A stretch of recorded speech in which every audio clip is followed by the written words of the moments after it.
चलो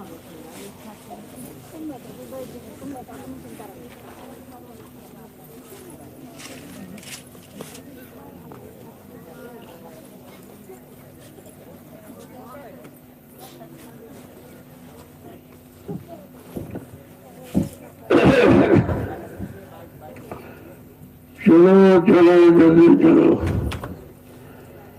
आवाज सुनने का समय होगा। जब सत्संग बच्चों को सुनोगे तभी तो तुम्हारी समझ में आएगा। बिना सत्संग बच्चों के कोई सत्य को झूठ को नहीं समझ सकता। अच्छे बुरे की पहचान भी सत्संग ही कराता। माँ बहन बेटी बहू की पहचान सत्संग कराता। अगर सत्संग बच्चों को लोगों ने सुना होता और समझा होता, अपने जीवन में उतारा होता, तो आज देश समाज पर लोगों की हालत नहीं होती। जब तक सत्य की जानकारी नहीं होगी हम कहीं भी फंस सकते हैं, कितने बुरे कर्मों में जा सकते हैं, गंदे खान पान में चले जाएंगे। लेकिन जब सत्संग मिलता रहेगा बराबर चेतावनी हमें आपको सचेत करता रहता। हर पल घड़ी हर मोड़ पर सत्संग संभाल करता। इसीलिए इस कलयुग में जीवों के लिए सत्संग बहुत आवश्यक है। यही तो है कि कलयुग में संत महापुरुष सुनाते तो ये कौन देता आपको? ये सत्संग दौलत कौन देता? इन वचनों को कौन सुनाता? इन वचनों को सुनकर हम आप कैसे सुधर पाते? अपने मानव जीवन को कैसे सार्थक बना पाते? मानव जीवन को चेतन का रूप देने वाली चेतन जीवात्मा को कैसे जगा पाते और परमात्मा से कैसे मिला पाते?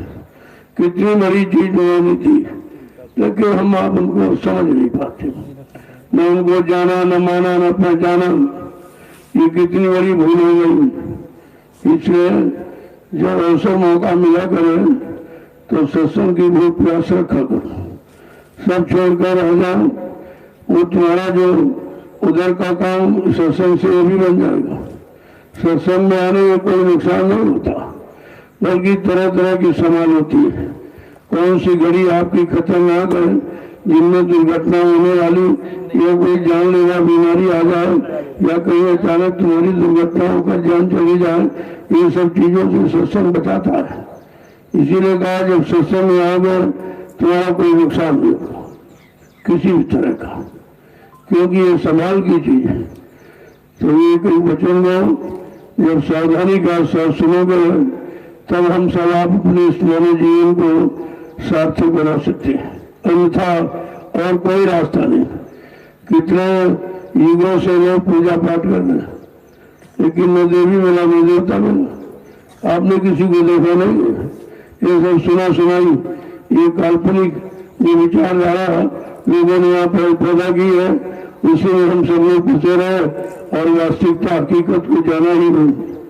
जब तक संत नहीं मिलेंगे किसी चीज का अंत नहीं मिलेगा आपको।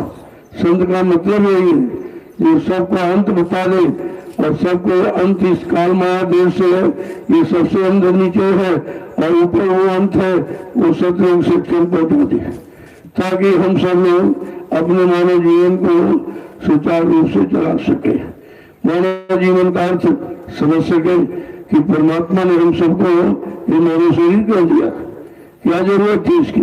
उसके बाद तो बहुत से शरीर है, मतलब पशुओं के, पक्षियों के, जंगली जानवरों के, कीड़े मकोड़ों के बहुत शरीर है। किसी में हमारी आपकी जीवात्मा को डाल सकता था, लेकिन उन सब शरीरों में जीवात्मा गई है और प्रार्थना की कि एक बार मानव तन का सौभाग्य दे दीजिए, क्योंकि मानव शरीर में जब जीवात्मा आएगी तब उसे परमात्मा से मिलने का पूरा अधिकार और किसी शरीर में नहीं मिलेगी, क्यों जीवात्मा तो सब शरीरों में है। ऐसा क्यों?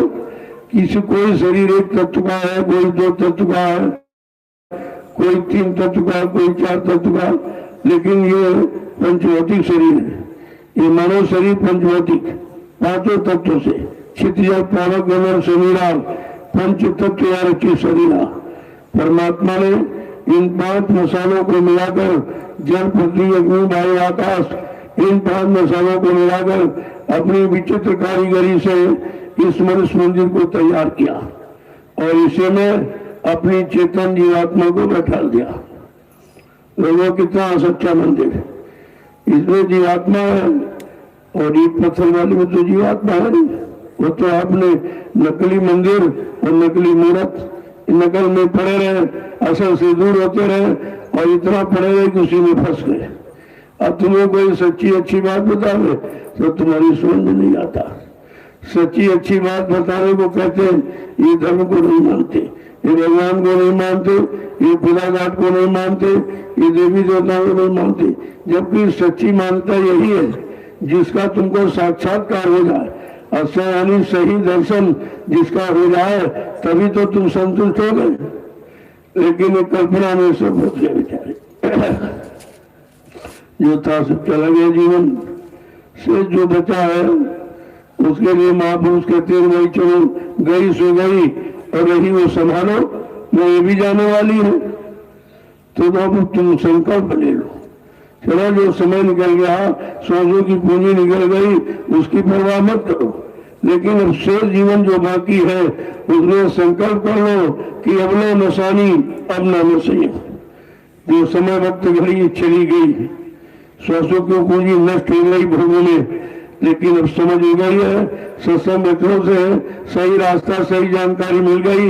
अब अपने शेष जीवन को हम गुरु में लगाएंगे, उनके वचनों में लगाएंगे और वचनों में चलकर अपने आप को बचाकर अपने घर पहुंचाएंगे। जय गुरुदेव,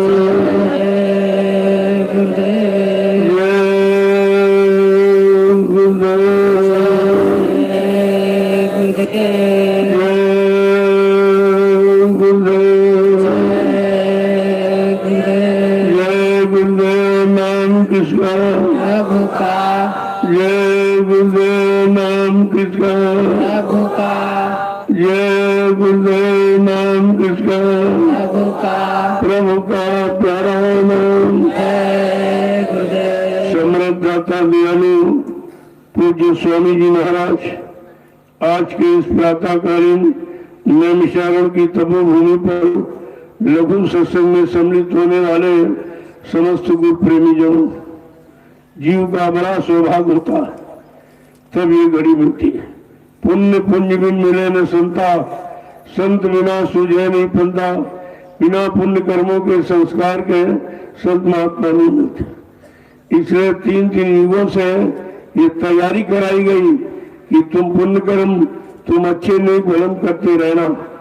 जब नेक भले अच्छे कर्म करोगे, शुद्ध यानी आहार विचार में रहोगे तो तुम महात्माओं को पहचान लोगे, क्योंकि संत कलयुग में आएंगे। इसलिए पिछले युगों से तैयारी हो रही थी। तुम तन और मन और इंद्रियों को पाक साफ निर्मल पवित्र बनाए रखना। जब कलयुग में संत आएंगे तो उनको तुम पहचान लोगे, जो तुम्हारी जीवात्मा के उद्धार के लिए समाज देश का कल्याण तो करेंगे ही, लेकिन साथ साथ में सबसे महत्वपूर्ण कार्य जो किसी युग में आपका नहीं हुआ और किसी शक्ति ने नहीं कर पाया, वो संत महापुरुष आके करेंगे। जीवात्मा को जगाएंगे, परमात्मा से मिलाएंगे और इसको अपने सच्चे घर पहुंचाए। फिर इसका आना जाना खत्म हो जाएगा। फिर ये दुख के सागर में, काल माया के देश में, कर्मों के बनाए जाल में भी कभी नहीं आएगी। फिर आप कभी नहीं आओगे। लेकिन एक बार समझ तो लो और अपने घर की तैयारी करके हम चल पड़ेगा, तब तो ये काम सफल हो जाएगा। अन्यथा तो जब ऋषि मुनि नहीं जा पाए, योगी योगेश्वर की जीवात्मा नहीं जा पाए और ब्रह्मचारियों के नहीं जा पाए, जिनको आपने भगवान कहा और माना, रामकृष्ण की भी जीवात्मा जगकर अपने घर नहीं पहुंच पाई, न ब्रह्मा विष्णु महादेव की जा पाई, तो फिर हमारी आपकी कैसे चली जाएगी? हमारी आपकी जीवात्मा को ले जाने पहुंचाने वाला कोई चाहिए, उसी को कहते हैं संत सदगुरु। सदगुरु है गुरु बहुतेरे, संसार में गुरु तो बहुत है, लेकिन सदगुरु समय का एक ही आता। और सदगुरु बिना कोई नहीं बाँचे और नाम बिना 84 नाचे। नाम रहे संतो आधीना, संत बिना कोई नहीं चीना। का बिना संत महापुरुषों के उस सच्चे नाम को कोई जान ही नहीं सकता जो जीवात्मा का आधार है। इसीलिए हमें आपको ये सब बड़ी तन्मयता के साथ एक ही वचन को सुनो। अब तो सुनने की बहुत जरूरत है कि समय बहुत खराब आ गया, आगे और खराब आ रहा। उससे बचने के लिए तुम्हारी शारीरिक इंद्रियों की कोई भी साधना काम नहीं करेगी।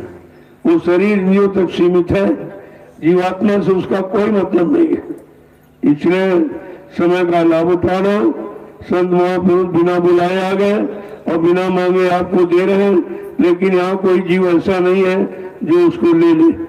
दुनिया ऐसी बाबरी, कोई ग्राहक न पूछा। इतना पागलपन सवार हो गया है भोगों में पद करके कि उनके सत्य वचनों को और सत्य मूलक वस्तुओं रामदान को न हम लेते हैं, न लेके कुछ करते हैं, न उसका महत्व लाभ उठा पाते। ये सब हमने कितने कर दिया। तो महापुरुषों के दो वचनों को सुन लीजिए कि हमें यहाँ करना क्या। क्योंकि हम आप सोचते थे पूजा पाठ करते रहेंगे, तीर्थ में आते जाते रहेंगे, तुम्हारे मुहूर्त को देखते रहेंगे, शायद कोई काम हो जाए। तो जड़ में तुझसे चेतन का काम तो नहीं हो सकता। इतनी जड़ता की ममता में तुम फंस जाओ, रात दिन उसी में पड़े रहो, लेकिन जड़ चेतन का काम कभी नहीं कर सकता। जड़े करे चेतन, जो जड़ को भी चेतन कर देती है वो है आत्मज्ञान, वो करेगा। और केवल संत महापुरुषों के पास और या किसी के पास नहीं। तो कहते हैं ऐसे बिन हरि भजन खगेशा, मिट्टी है न जीवन खेल कलेसा। मानव जीवन में आने वाले कोई भी कष्ट, मुसीबत, आपत्ति, बीमारी, महामारी, लड़ाई झगड़ा, दैवी प्रकोप, दुर्घटना, काल, मौत का ये प्रभु के भजन से जाएगा। ये भजन के द्वारा, पूजा के द्वारा नहीं जाएगी। बिल्कुल साफ लिख दिया। इसलिए हमें आपको चाहिए कि हर पल घड़ी हम अपनी नाम के स्मरण में लगा दें। नामदान मिल गया है, उसका प्रयोग करो। जब प्रयोग करोगे तभी तो तुमको उसका अनुभव लाभ हानि का होगा। केवल सुन लिया और चुपचाप घर में बैठे हो तो सुनने से काम नहीं चलेगा। जैसे आप अगर बीमार हो गए तो डॉक्टर किसी ने बता दिया, डॉक्टर के पास पहुंचो, क्या पहुंचने से बीमारी ठीक हो गई? फिर डॉक्टर ने कहा, पर्चा बना दिया, ये दवा ले लेना। तुम कहते हो हमारे पास तो दवा लिखी है, क्या लिखने से बीमारी चली जाएगी? फिर आपने दवा खरीदी, खरीद कर जेब में डाली, कल हमने तो दवा ले ली, मेरे पास तो दवा है। लेकिन जब तक आप उसका प्रयोग नहीं करोगे तब तक लाभ नहीं मिलेगा। और प्रयोग भी अगर परहेज के साथ नहीं करोगे तभी दवा काम नहीं करेगी।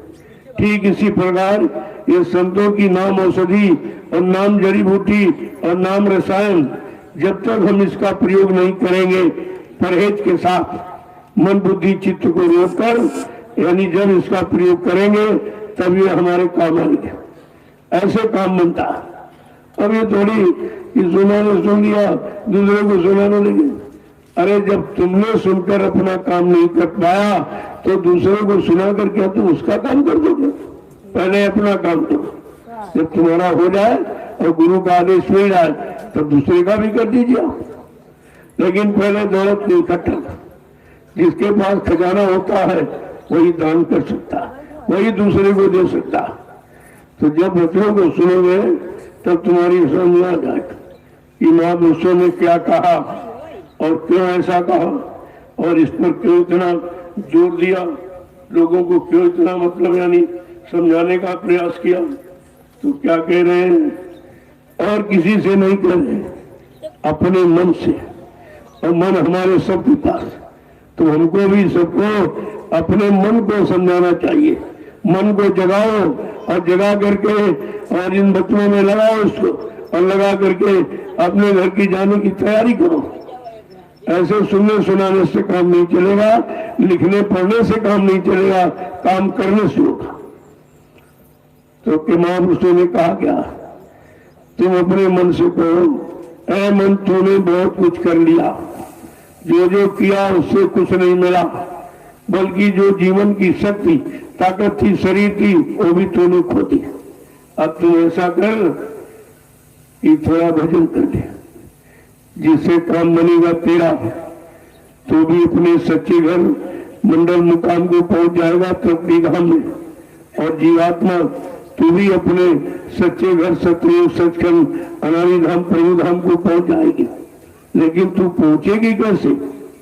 तो क्या कह रहे हैं कि मन तुम भजन नहीं यदि करियो, मन तुम भजन नहीं यदि करियो, मन तुम भजन नहीं यदि करियो, मन तुम भजन नहीं यदि करियो, तो बिन रक्षक भव सागर में, तो बिन रक्षक भव सागर में, तो बिन रक्षक भव सागर में, तो बिन रक्षक भव सागर में, डूबी डूबी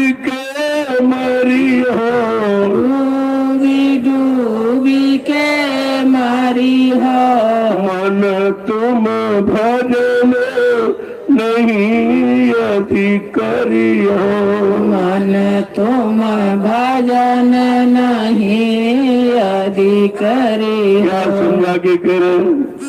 ऐ मन, तूने अगर भजन नहीं किया तो इस भवसागर से तेरी कोई रक्षा नहीं करेगा। भजन तेरी रक्षा करेगा। भजन है नाम की कमाई, और कमाई ही काम आती।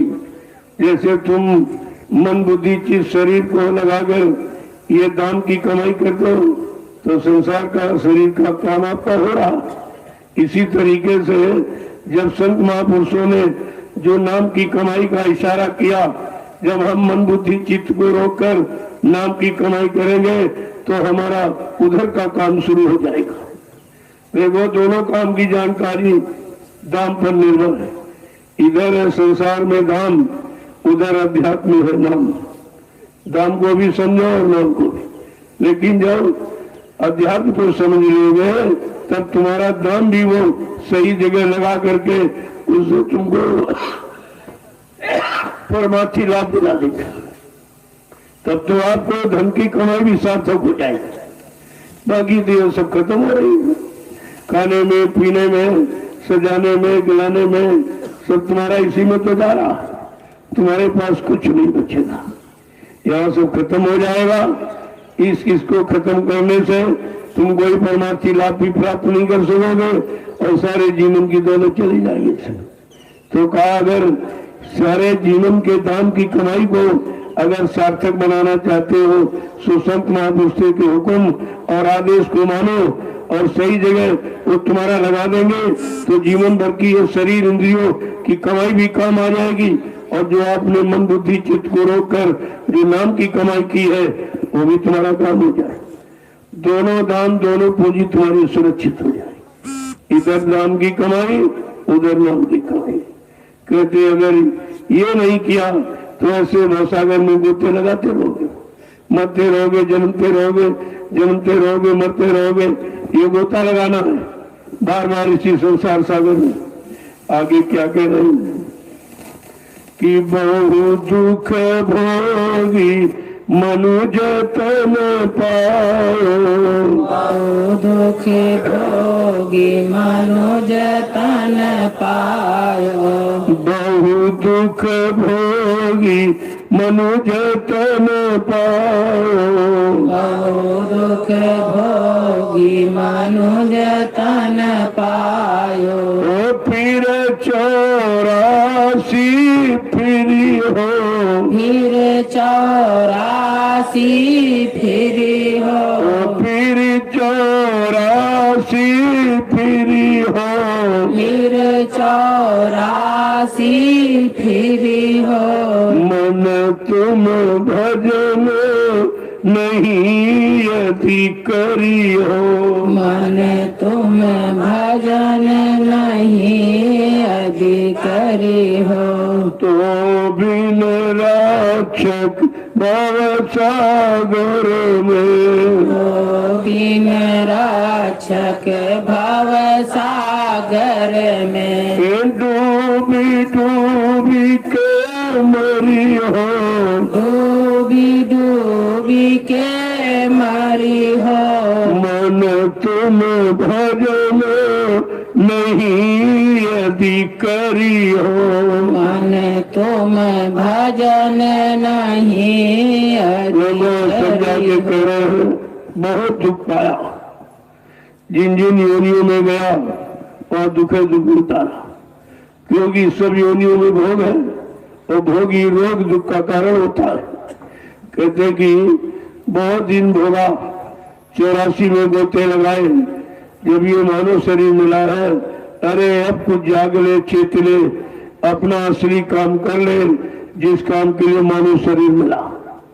ये कमाने खाने बाल बच्चे पैदा करने के लिए नहीं मिला है, ये परमात्मा की प्राप्ति के लिए मिला।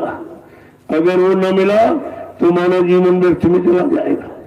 जब यमराजा के आप पहुंचोगे, जो मतलब यानी वो समय पर खड़ा मिलेगा, धर्मराज पूछेंगे, अरे भाई तूने अपना काम किया कि नहीं किया?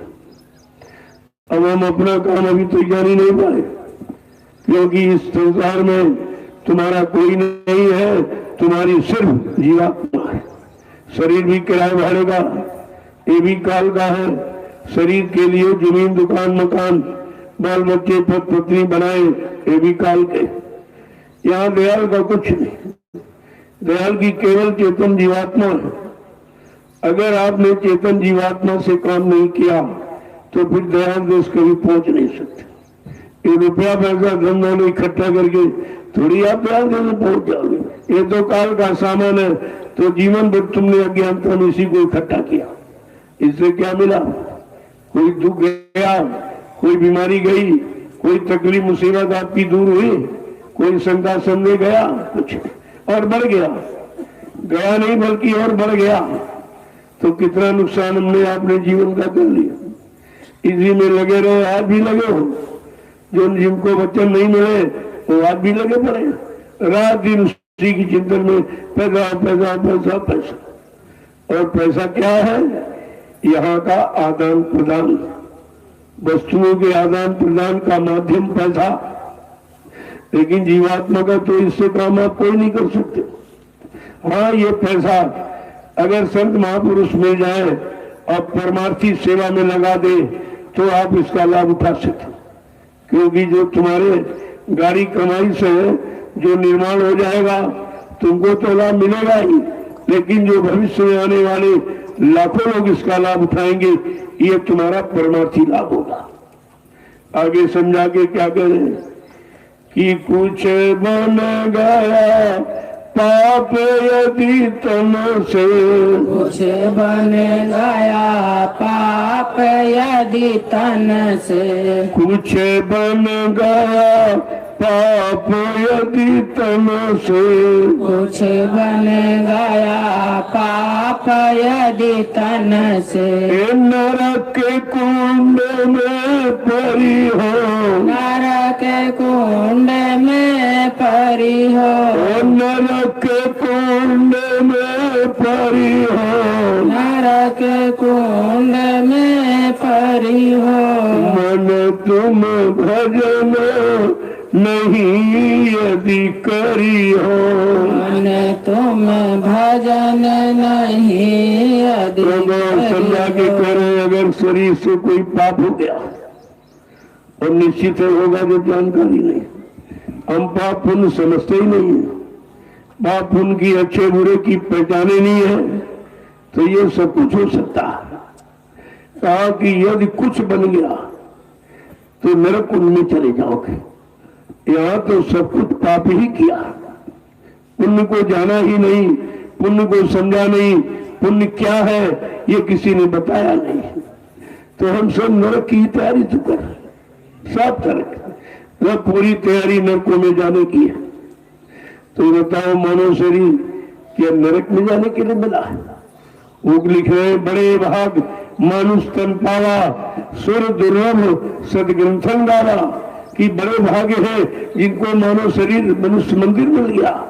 देवता भी इस मनुष्य मंदिर के लिए तरसते हैं, वो भी यातना बंधना कामना करते हैं। एक बार दया मालिक हो जाए, हमको मानव शरीर मिल जाए, मृत्यु लोक मंडल में मानव शरीर के जानकार संत महात्मा फकीर मिल जाए और वो अपनी दया करके नाम की युक्ति दे दे, जिससे हमारा काम इधर का बन जाए और उधर का भी बन जाए।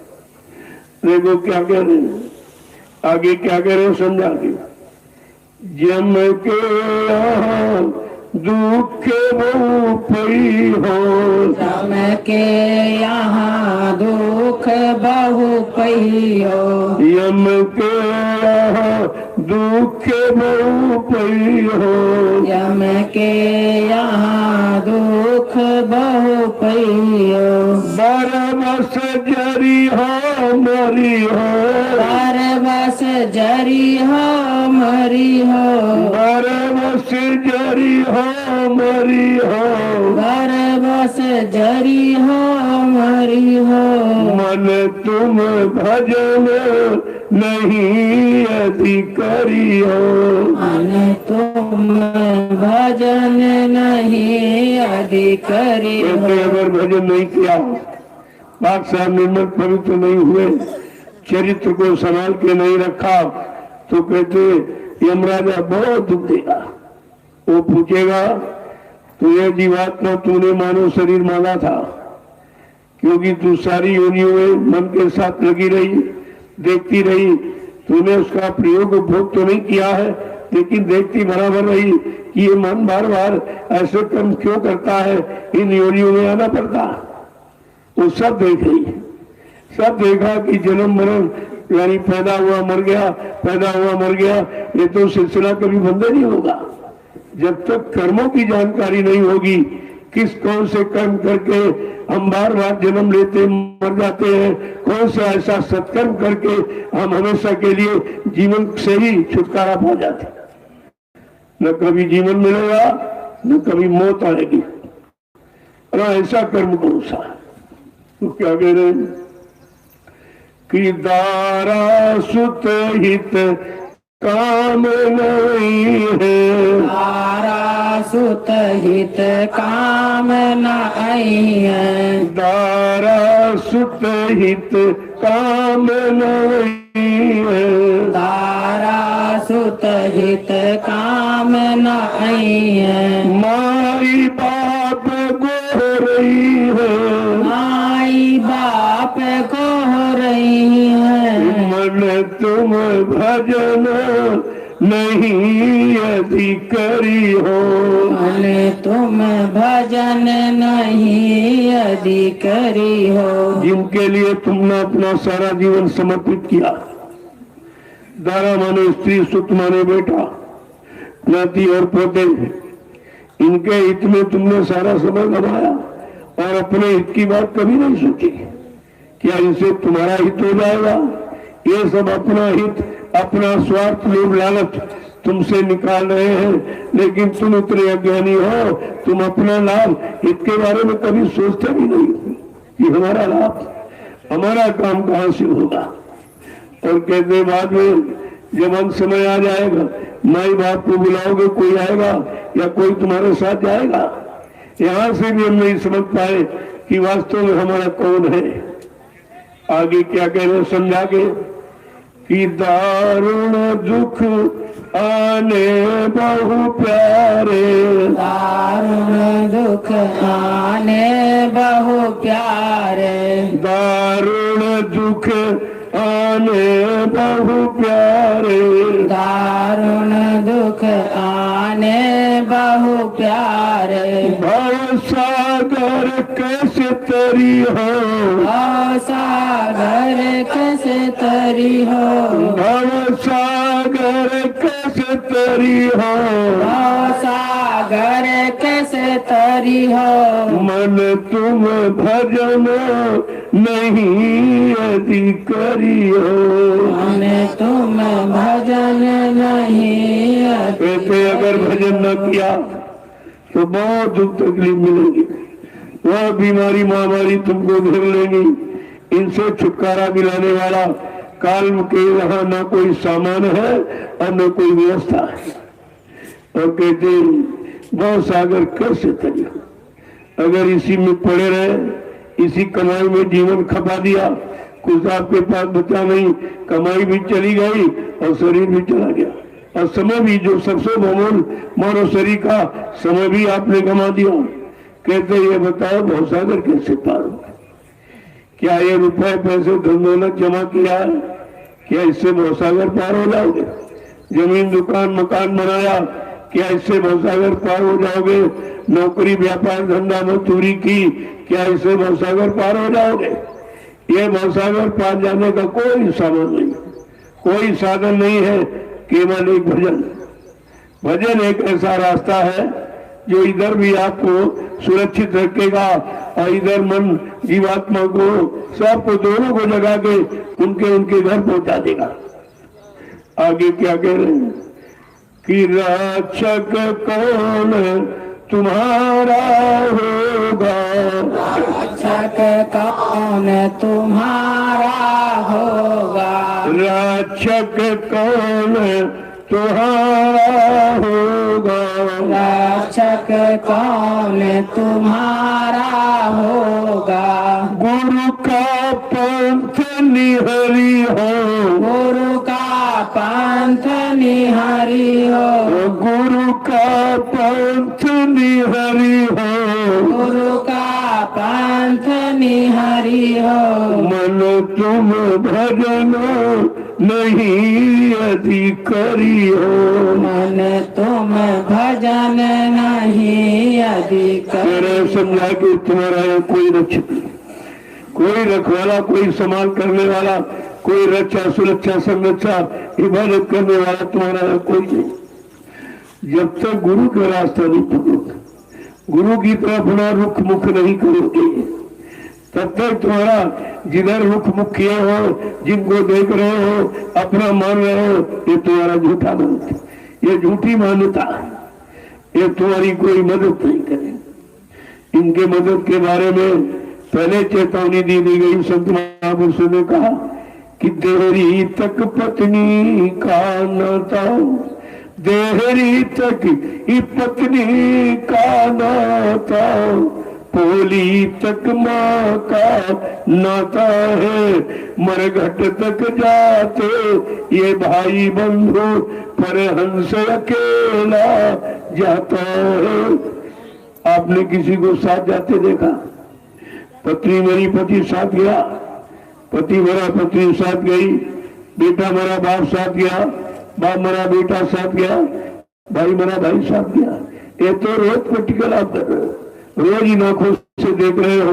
अपने परिवार में, समाज में, गांव में, शहर में, कस्बों में, मोहल्ले में कितने रोज शरीर छोड़ के जा रहे हैं। क्या कुछ वो लेके जा रहा है? क्या कोई उसके साथ जा रहा?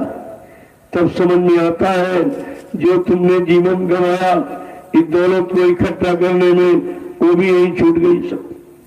और जिनको साथी बनाया, जिनके लिए जीवन कुर्बान किया, वो भी सब यही खड़े रह गए। तुम्हारे साथ चलने को कोई तैयार नहीं। वो मंजिल तुझे अकेले ही तय करनी पड़ेगी। तब कहा तुमने आज तक अपने सच्चे साथी का चुनाव ही नहीं किया कि सच्चा साथी कौन? महापुरुषों ने वो भी बताया, यहाँ सच्चा साथी मित्र लोग में कोई नहीं, केवल एक है। कौन? गुरु। वो भी सदगुरु। गुरु तो केवल संसार के भोगों को दिलाने वाला, राज पाठ धन दौलत मान सम्मान अधिकार पद पत्नी बाल बच्चे, ये तो दिला देगा गुरु, लेकिन परमात्मा से नहीं मिलाएगा। वो युक्ति नहीं देगा। अगर वो युक्ति उसके पास नहीं है तो गुरु सदगुरु नहीं है। इसलिए गुरु और सदगुरु में अंतर है। दोनों में गुरु माने ज्ञान कराने वाला और सदगुरु माने परमात्मा का बोध कराकर और उसे परमात्मा से मिलाते। देखो क्या कह रहे हैं, तुम्हारा कौन रक्षक है? तो संगी साथी गुरु को लेना, इस संगी साथी एक गुरु जी को लेना, और भेद इन्हीं का जाना है, और सुरति शब्द का साधन करके और अपने घर चली जाना है, फंसना नहीं देश मिराना है। एक ही पंक्ति में सब बता दिया, एक लफ्ज में सारी जानकारी दे दी किया। कहते हैं तुम्हारी रक्षा, तुम्हारी हिफाजत करेगा सतगुरु, जो समय से इसी काम के लिए आया, सबकी संभाल के लिए, सबकी जीवात्मा को जगाने के लिए, मन को भोगों से मोड़कर नाम योग में लगाने के लिए। जो सच्चा सतगुरु आया वो तुम्हारे सब काम करेगा और यहाँ तुम्हारा कोई साथी नहीं। इसीलिए आप कहते तो हो यहाँ के साथी जय गुरुदेव, वहाँ के साथी जय गुरुदेव, यहाँ मिले हैं जय गुरुदेव, वहाँ मिलेंगे जय गुरुदेव। जब आप रोज कहते हो तो ये कहना तुम्हारा करनी में कब बदलेगा, समझने में कब बदलेगा। केवल जवान से चिल्लाते रहोगे कुछ नहीं होगा, उससे कुछ होने वाला नहीं है। वो तो करनी बिन कोई नहीं पा सकता। कबीर साहब ने कहा जब तक मैं कथनी करी दूर रहा जगदीश, और करनी कर कथनी पड़ी तब पायो सतगुरु। कहा मैं इसी कथनी में पढ़ा रहा, ये लिख दूं, ये बता दूं, ये सुना दूं, कहा मालिक से बहुत दूर रहा। जब ये सब खत्म किया और लग गए नाम की कमाई में तो हमारे पास ही खड़ा था। वो हमसे दूर नहीं है, हमारी दूरी उससे है, हम उससे बहुत दूर खड़े और दूर होते ही चले जा रहे। आज भी दूरियां कम करने का इरादा किसी को नहीं है, इतना सुनाने समझाने पड़ रही है। तो ये नजदीक में आके लाभ कैसे प्राप्त कर सकेंगे। कह रहे हैं कि तुम्हारा यहाँ कोई रक्षक नहीं, तुम किस काम के लिए आओ भूल गए हो। उसी भूल भलैया में हम पड़े हैं जिससे हम हमारी भूल भरम खतरे खत्म करने के लिए जो सदगुरु आया, मैंने उनको पहचान ही नहीं पाया। उनसे युक्ति तो ले ली, सुन ली, लेकिन उसको कार्य में पानी तो नहीं कर पाई। तो यही तो फंसे के फंसे रह गए, क्या मिला। समझा के क्या करे कि तुम नया काम तो नहीं कर सकते हो, क्योंकि तुमने सारी शक्ति को भोगों में छीन कर दिया, खत्म कर दिया। लेकिन जो तुम कर रहे हो इसी को बंद कर दो। जो कर रहे हो इसी को क्या कर रहे हो कि इंद्रिय द्वारे बंद कर रखना, इंद्रिय द्वारे ये बंद कर रखना, और मन पर अंकुश लाना है, फंसना नहीं देश गिराना है। का इस मन पर कंट्रोल नियंत्रण करो। जो 9 द्वार खोले हो, सारी शक्ति बढ़ रही जा रही, नष्ट हो रही, बर्बाद हो रही। अरे 9 द्वारों को बंद कर लो तो 10वां 9 के प्रेशर से खुल जाएगा, और बिना 10वां खोले कुछ नहीं दे सकता। भगवान राम ने भी इनके बारे में भी कहा, बहुत तक विपदा इन्होंने भोगी, जब तक चले न तो कृतार्थ। इनको बहुत कष्ट मिला, 14 वर्ष जंगलों में घूमते फिरते रहे, ऋषि मुनियों के कुटी आश्रम में सीधा प्रणाम करते रहे, और कहते धीरे धीरे धीरे जब त्रिकड़ी धाम में पहुंचे, जो असली मुकाम जीवात्मा का है, और वहां से भी उनको कोई सदगुरु तो मिला नहीं, तो बेचारे वहीं तक सीमित रहे। इसीलिए त्रिलोकीनाथ कहलाए। सत्यलोक के नाथ मालिक नहीं कहलाए, त्रिलोकीनाथ। और त्रिलोक तो बीच में है, वो तो बीच में है, वहां से कोई जीवात्मा अपने घर नहीं जा सकती है। आगे समझा के क्या कह रहे हैं कि आखिरकार तुम्हें करना क्या है। केवल एक काम हमें आपको करना है कि तन नगरी में सुरती फंसी है, इतन नगरी में ये सुरती फंसी है, और इसको यार छुड़ाना है, फंसना नहीं देश गिराना है। और संगी साथी गुरु जी को लेना, और भेद इन्हीं का जाना है, और सुरती शब्द का साधन करके अपने घर चल जाना है, फंसना नहीं देश गिराना है। कहा सतलोक के लिए कोई साधन, कोई का मोटर ताला ट्रेन हवाई जाता था कितने, सूरत शब्द का साधन करके। सूरत को घर जाने का साधन क्या है? सत्य। अगर सत्य उसको मिल जाए तो शब्द में इतनी ताकत, इतना खिंचाव, इतना मैग्नेटिक पावर है कि फट से बड़ी तो खींचती है और खींच करके घसीट करके वो शब्द सूरत को रत पहुंचा देता है। ये है साधन। ये तुम्हारा कोई साधन आर्टिफिशियल इधर का उधर नहीं जा सकता। अब हमें आपको न साधन मालूम है, न साधन दिलाने वाला, साधन बताने वाला, जिसने साधन बनाया उसके बारे में कुछ जानकारी नहीं। क्योंकि जब तक संसद में नहीं मिलेंगे, वो भी वक्त का, जो चले गए वो नहीं। यहाँ तो जब तक रहे तब तक तो कुछ जाना नहीं। और बाद में मूर्ति रख ली, पूजा करने लगे। अरे भाई मूर्ति क्या देगी? वो तो जब तक वो व्यक्ति रहे यहाँ तब तक उससे काम ले लो, प्रार्थना वंदना करके अपना काम बना लो। जब शरीर छोड़ के चले जाएंगे फिर मूर्त और सूरत ये कुछ काम नहीं करेंगे। और यहाँ से नहीं हो रहा। जयराम बेचारे अयोध्या में आए, उनके माँ बाप ने नहीं पहचाना और 14 वर्ष जंगलों में ढकेल दिया। क्या पहचाना था? किसी ने नहीं पहचाना। सब बेचारे जंगलों में मारे मारे फिरते रहे। किसी ने सीताराम की जय नहीं बोली और जब वो चले गए तो तुम सीताराम सीताराम चिल्ला रहे, फिर क्या हो गया? अरे भाई मुर्दा, कभी तुम्हारा काम या तुम्हारे बुलाने से बोलेगा या तुम्हारे रोने से तुम्हारी फरियाद कभी सुनकर पूरा करेगा?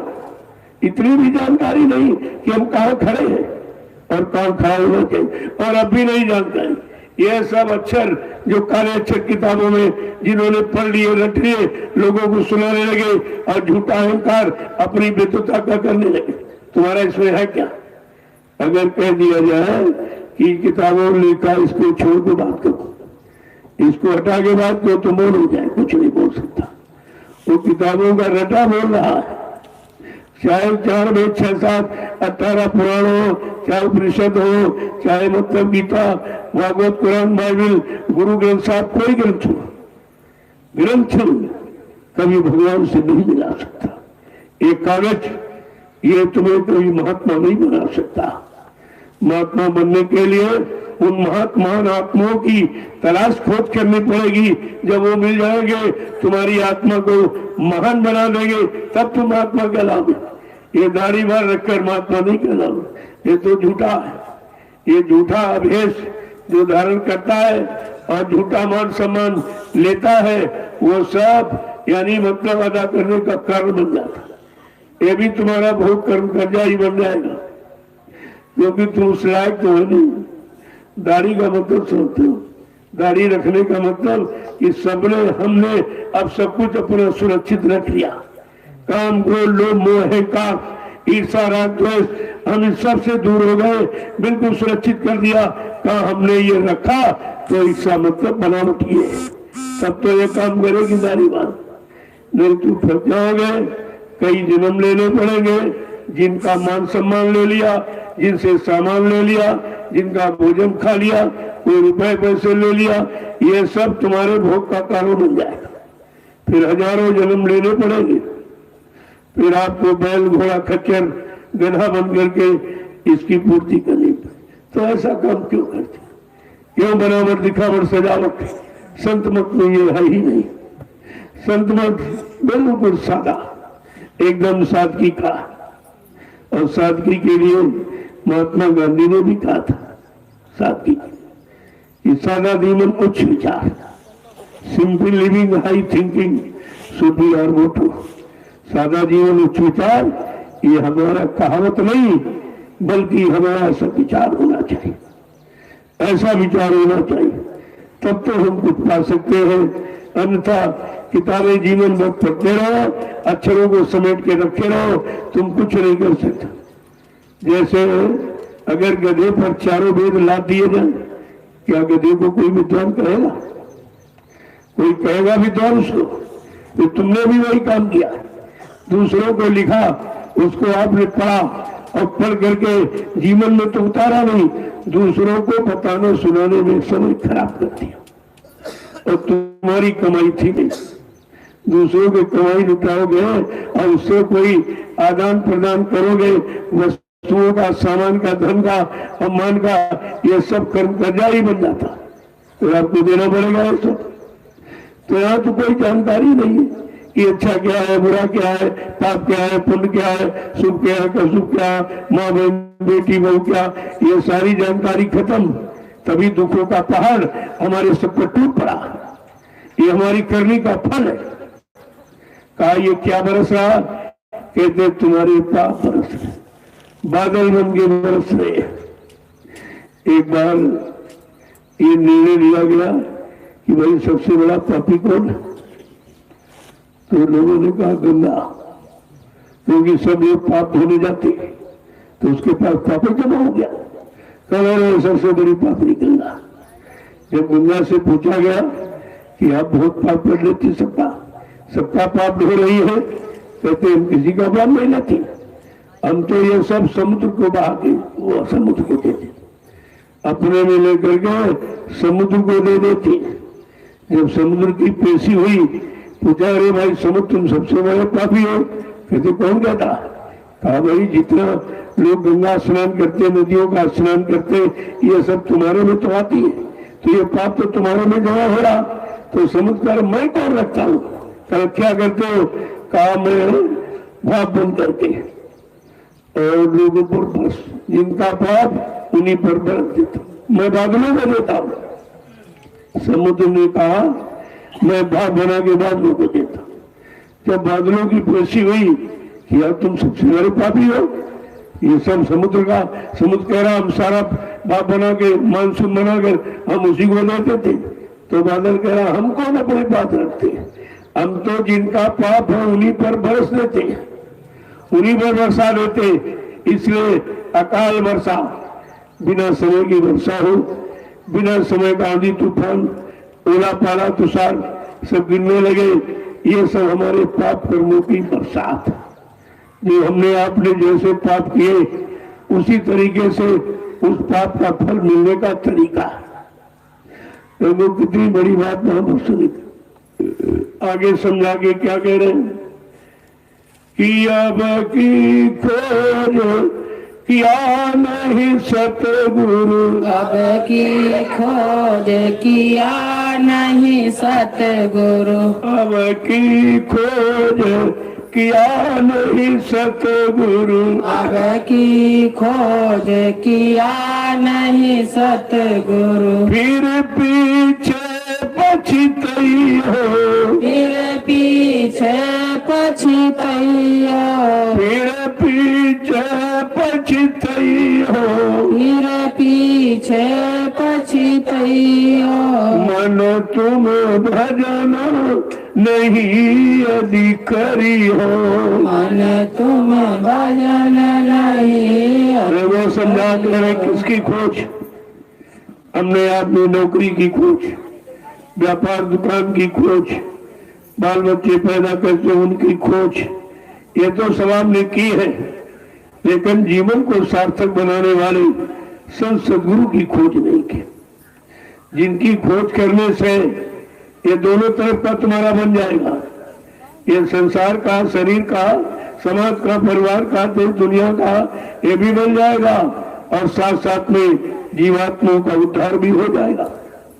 कहा ऐसे समर्थ सदगुरु की खोज अगर नहीं की और मतलब यानी फिर पूरा जीवन अगर निकल गया ऐसे ही भोगों में, कमाने धमाने में, तो फिर ये बात में आपको पश्चाताप करना। मन बचते अवसर बीते। देखिए कितनी बड़ी बात। ये मानव शरीर जीवन का अवसर निकल जाएगा, फिर तुमको रोना धोना पछताना ही पड़ेगा और उससे कुछ होने वाला है नहीं। जब सुबह निकल कर तब मन पचते अवसर बीते। कितनी बड़ी बात कह दी है। अवसर, मानव शरीर का अवसर, ये दिन निकल जाएंगे फिर आपके हाथ में नहीं आएंगे। अंत समय में आपको पछताना पड़ेगा, जो कि जिनमें आपने जीवन खत्म किया वो तुम्हारे साथी नहीं है। जो सामान इकट्ठा किया वो तुम्हारे साथ जाने वाला नहीं। जब शरीर नहीं जाएगा यही धोखा देगा, तब इसके लिए इसके साथ जो भी आपने इकट्ठा किया सब यहीं पर छूट जाएगा। फिर आपको पश्चाताप हो जाए, क्या बताए समझ नहीं पाए। फिर बताने से सोचने से क्या होता, वो तो करने की चीज थी। जब समय मिला तब तो आपने इसी में गंवा दिया। अब समय निकल गया, जीवन निकल गया, तब जीने का ढंग आया। अब अगर बाद में मिला तो क्या होगा? जब शरीर से जो जो आपने किया वो किया हुआ कर्म बुढ़ापे में नहीं हो रहा। न पैर चल पा रहे, न हाथों से उठाया जा रहा, न दांतों से चबाया जा रहा, न आंखों से देखा जा रहा, न कानों से सुना जा रहा। सबने जवाब दे दिया। ये वारंट है। वारंट पहले आती है। जब वारंट आई तो आपने वारंट के बारे में सोचा विचारा कुछ है, अब उसको सुधारने में लग गए। सर्वप्रथम बाल सफेद हुए, पहली वारंट। तो आपने ये नहीं सोचा अब बाल सफेद हो गए, समय खत्म हो गया है, हमें कुछ अपने लिए कर लेना चाहिए।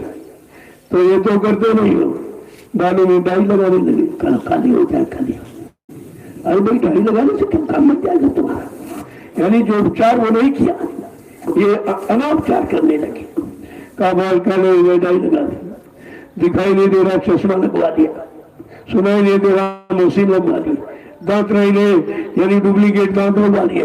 यानी आपने वारंट नहीं समझी, इतने में ही कितनी वारंट आई। बाल सफेद हुए, आंखों ने देखना बंद कर दिया, कानों ने सुनना बंद किया, दांतों ने चबाना बंद कर दिया, और बुद्धि ने सोचना निर्णय लेना बंद कर दिया। याददाश्त खत्म हो गई। इतनी वारंट इतने में आ गई, समझ में कुछ नहीं आया। कहते जब कोई रिटायर होता है तो सामान पहले भेजता है, सामान पहले भेजा, पीछे सब लग जाएगा। ये सामान है जो पहले चले गए, अब इसके पीछे तुमको भी जाना है। आपने इसके लिए क्या उपचार किया? क्या आपने इसके लिए इंतजाम किया? सारा इंतजाम करते रहे, लेकिन जो असली चीज थी वो निकल जा रही, उसके लिए तुम्हारे पास कोई इंतजाम है? अब जीवात्मा शरीर से निकाली जा रही, कर लो कोई उपाय, कोई ताकत, बल, पौरुष, शक्ति लगा लीजिए आप, नहीं खत्म, सब खत्म हो जाएगा यहाँ। और एक दिन इसको निकलना भी पड़ेगा, जाना भी पड़ेगा, और शरीर को जलाना और गाड़ना भी पड़ेगा। ये सब होगी स्थित परिस्थिति। लेकिन इस सबके पहले अगर हम चेत जाए, भजन कर ले, अपना एक तो जीवन चलो गया, लेकिन आगे वाला फिर नहीं होगा। आगे वाले आने वाले को बचाओ कि दोबारा इसको इस नए कुंड में आना न पड़े, जन्म मरण से यानी इस चक्कर में फंसना न पड़े। तो हमें आपको एक ऐसा कर्म है सत्कर्म। 6 कर्म तो हमने आपने किए तो फंस गए। 6 कर्म कौन है? आहार, निद्रा, भय, मैथुनस्य, खाना पीना, सोना, कमाना, मल मूत्र त्याग करना, औलाद बच्चे पैदा करना, ये 6 कर्म सभी कर रहे हैं। पशु पक्षी कीड़े मकोड़े सब यही करेगा, और तुम भी वही कर रहे हो। तो तुम्हारे में पशु में अंतर फिर क्या हो? मानव शरीर सत्कर्म के लिए मिला है। 7वां कर्म क्या है? जीवात्मा जगे, परमात्मा से मिले, अपने घर पहुंचे। अगर ये कर्म सीख लो तो ये 6 कर्मों से छुटकारा मिल जाए। जो खट कर्म शरीरों में होते, तुम्हें दोबारा शरीर में आना ही नहीं, जन्म मरण के चक्कर में पड़ना ही नहीं है। ये सब तुम्हारा काम हो जाएगा, केवल भजन करो। देखो कितना महत्वपूर्ण है, और कितना सरल, कोई एक पैसा नहीं खर्च। पूजा में तो खर्च करना करे, पहले मंदिर बनाओ खर्चा, मूर्ति खरीद के रहो खर्चा, फिर उसमें पूजा पाठ करने में फूल खरीदो, अगरबत्ती, पेड़े बतासे, सब खर्चा ही खर्चा। और भजन में कोई खर्चा क्यों?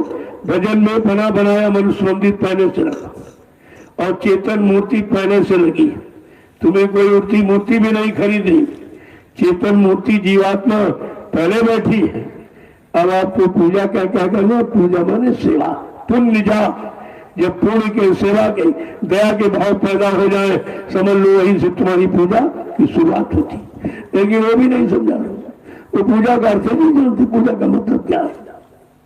अगर समझ गए होते तो पूजा से अपने शरीर को पास निर्मल पवित्र बना चुके होते, फिर कोई बीमारी तुम्हारे पास नहीं आती। लेकिन पूजा कर शराब भी पी रहे, मुर्गा मीट अंडा भी खा रहे, झूठ बोले, छल कपट, बेईमानी, धोखाधड़ी सब कर रहे, और पूजा कर क्या मतलब? पूजा का पूजा की अर्थ आपने नहीं समझा। जबकि धर्मशास्त्रों ने कहा जहां तुम्हारी आस्था लगी वहां कुछ नहीं, साफ शब्दों में कह दिया। और ये कहते धर्म में ये पूजा पाठ, धर्म में ये। अरे धर्म की परिभाषा भी तुम नहीं जानते हो। धर्म धारित, जो धारण किया जाए, जीवन में उतारा जाए, हर समय उसका प्रयोग किया जाए और प्रयोग करके हम लाभ प्राप्त कर ले, तब तो ठीक हमारी पूजा। तो धर्मशास्त्रों में भी कह दिया। ऐसा कोई नहीं कह सकता कि धर्मशास्त्रों में ऐसा लिखा है, नहीं। उन्होंने स्पष्ट कहा है, नाहं वसामि वैकुंठे योगिना हृदयेन च मम भक्त्वा यत्र गच्छन्ति तत्र तिष्ठामि नाथा। कहा मैं वैकुंठ में नहीं हूँ, मैं ऋषि मुनियों में हूँ, साधना में नहीं हूँ, उनकी पूजा पाठ में नहीं हूँ। मैं तो आत्मा स्वरूप तुम्हारे सबके अंदर शरीर में बैठा हूँ। आत्मा रूप में हमें आप सबको भगवान मिला हुआ अंश है, लेकिन है तो परमात्मा का अंश रूप में। परमात्मा हम सबको मिला हुआ है, लेकिन ये अंश माने छोटा, अंशी टुकड़ा, अंशी बच्चा। ये अंश अपने अंशी को कैसे प्राप्त होगा? जैसे उदाहरण के लिए गंगा की बूंद आपने ले आए और हथेली पर रख के कहते हो गंगा की बूंद, तो सुनने वाला कहेगा अगर गंगा की बूंद है तो गंगा में चली जाए। कहते जा नहीं सकती। क्यों? कहते ये बिछुड़ गई है, ये अंश रूप में रह गई, बहुत छोटा कर में रह गई, अब ये जा नहीं सकती। हाँ, कोई अगर गंगा का जानकार नित्य गंगा नहाने जाता, उसको अगर बूंद आप दे दे और गंगा में डाल दे, वो बूंद भी गंगा ही हो जाएगी, वो बूंद गंगा ही हो जाती। फिर डाली हुई बूंद आप निकाल नहीं सकते। ठीक इसी प्रकार ये शरीरों में जीवात्मा अंश रूप में है। अगर संत महापुरुष मिल जाए जो जीवात्मा के सच्चे जानकार, उनके पास इसकी युक्ति है, कोई जीवात्मा को ले जाकर परमात्मा से मिला देंगे तो जीवात्मा परमात्मा ही हो जाएगी, फिर उसमें कोई अंतर नहीं रहेगा। लोगों कितना बड़ा काम और आपको कुछ ले नहीं रहे करने। पूजा पाठ में तो खर्चा है। जो लोग पुरानी किस्सा कहानी सुनाते वो भी पैसा देते। मैंने लोगों से पूछा कि 4 वेद तो ब्रह्मा जी ने लिखे, तो उन्होंने तो कोई सेवा सामान रुपया पैसा दान दक्षिणा मांगा नहीं। ये सुनाने वाले तो सारा देश लूट रहे। हमने कहा श्रीमद् भागवत पुराण इसी नैमिषारण्य की तपोभूमि पर 88,000 ऋषियों की मंत्रणा से वेद व्यास ने श्रीमद् भागवत पुराण की रचना किया। उस रचना में क्या लिखा कि आगे कलयुग आ रहा, लोग धर्म को भूल जाएंगे, कर्म को भूल जाएंगे, मानवता इंसानियत प्रेम प्रेम मोहब्बत को भूल जाएंगे और परमात्मा खुदा गाड को गुरु को भूल जाएंगे। इसलिए उनको इसकी जानकारी दी जाए कि तुम ये भूलने मत पाए, इसलिए श्रीमद् भागवत पुराण की रचना की। अब तो व्यास जी ने तो कुछ लिया नहीं था। जिन्होंने लिखा, जिनका अनुभव, मेहनत, परिश्रम, त्याग, उन्होंने एक नया पैसा किसी नहीं लिया। कोई सेवा सामान दान दक्षिणा रुपया पैसा व्यास जी ने नहीं मांगा। ये सुनाने वाले क्या थे? जिनके पास कुछ नहीं, केवल उसी को रट लिया और तुम्हें सुनाने लगे। ये तो सारा समाज, सारा देश लूटे ले रहे और श्रीमद् भागवत पुराण का घोर अपमान कर रहे। ये अपमान है, क्योंकि ये जितने ग्रंथ लिखे गए सब ज्ञान के दृष्टिकोण, ज्ञानार्जन कि किसी तरह से सबको सही रास्ता और सही ज्ञान, सही कर्म और धर्म, मानव का क्या, ये सब जानकारी हो जाए। और ये रामचरितमानस संत गोस्वामी जी महाराज ने लिखे, कोई रुपया सेवा सामान दान दक्षिणा नहीं मांगा। और ये सुनाने वाले क्या करें? इनको देखिए आप, सब व्यापार बनाए बैठे, सारा धर्म व्यापार में चला, सारी पूजा स्वार्थ, लोग लालच में चली गई, सेवा धर्मात परमात किसी ने समझा ही नहीं, तो लाभ कैसे मिलेगा? लाभ कुछ तुम चाहते कुछ नहीं जाते। जिन्होंने लिखा, जिनका अनुभव एक्सपीरियंस, उन्होंने कुछ नहीं माना। क्यों? उनका उद्देश्य था ज्ञान, सबको सही दिशा, सही ज्ञान मिल जाए और धर्म कर्म मानवता इंसानियत का, ताकि लोग इनको भटका भरमा न सके। इसके लिए उनका था ज्ञानार्जन और इनका धनोपार्जन। सुनाने वाले धनोपार्जन, पैसा कैसे आएगा, सेवा कैसे मिलेगी, सामान कैसे मिलेगा, सम्मान कैसे मिलेगा। यह है कर्म कर्जा। लाभ और मान के चाहे पड़ेगा सब तुझे देना। गुरु का ध्यान कर प्यारे, बिना उसके नहीं छूटना। स्पष्ट कलयुग में कह दिया कि गुरु का ध्यान किए, क्योंकि गुरु चेतन है। वो पत्थर कागज कैलेंडर नहीं है, चेतन है। और चेतन आपको दे सकता, जड़ तो कुछ नहीं देगा। अगर जड़ देता होगा तो जड़ को तुमने पहले क्यों दिया? पेड़े बतासे और फूल पतंगर बत्ती तुम ही देते हो, वो नहीं देता। तुम्हें देते हो और उसके बदले वो कुछ देता भी नहीं, क्योंकि वो स्वीकार कर सकता नहीं। ये क्षमता चेतनता उसमें है नहीं। तुम्हारा दिया कोई सामान स्वीकार नहीं करे। जब स्वीकार नहीं करेगा तो देगा कैसे तुमको? अभी तक इस जड़ता की ममता से लोग हट नहीं पाए। तभी अंत में कलयुग जा रहा, सतयुग आ रहा। कलयुग जाने के वक्त में अपना परिचय दे रहा, सारे धर्म स्थलों में ताले लगवा दिए। ये कभी हुआ था इस भारत भूमि पर? एक काम कभी नहीं। यह है कलयुग जाने का प्रमाण। वो जा रहा है, ऐसे काम कर रहा जो कभी हुए नहीं थे। सारे धर्म स्थलों में ताले लग गए। उसने सिद्ध कर दिया जाते जाते कि देख, इनमें कुछ नहीं, न देवी है, न देवता है, न भगवान है, न खुदा है, न गाड है, न कोई गुरु है। इनमें कुछ नहीं। ये सब है बनावट दिखा। ये सिद्ध किया है। देखो जानो और क्या कर रहा, इनको मार रहा, उनको गिरा रहा, उनको ये कर रहा, उनको ये सब सफाया कर देगा, क्योंकि अपनी सारी व्यवस्था इसने सबको दी है। अब वो जाने की तैयारी में है, कह रहा हमारा कर्म कर्जा दे दीजिए। जो मैंने तुमको, जब तुम्हारी जीवात्मा इस मानव शरीर में आई थी तो मानव शरीर को रखने के लिए मैंने जो जो प्रबंध किया, हमारा सामान दे दीजिए।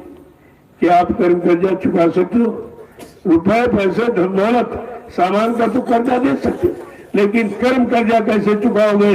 जो कुंटलों शराब पी के पेशाब बना दी, मुर्गा मीट खा के लैट्रिन बना दिया, इनको मारा काटा सताया, अपमानित किया, झूठ छल कपट बेईमानी धोखाधड़ी ये सब आपने किया। और मानव उन्मोल मंदिर को मैं आपने मुर्गा मांस पशु पक्षियों का डाल के और बुद्धि नाशक नशा शराब का प्रयोग करके उसको गंदा कर दिया।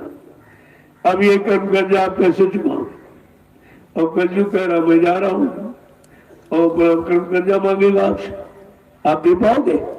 इसी कर्म कर्जे के भुगतान के लिए संत सदगुरु आए और आपको पूरा रास्ता बताया कि जल्दी से परमार्थी सेवा करके अपने कर्म कर्जे का भुगतान कर लो। नहीं बहुत मारेगा, बहुत पीटेगा, बहुत घसीटेगा। ये कलयुग ऐसे नहीं जाएगा, ये कुछ करके जाएगा, ऐसे नहीं चला जाएगा।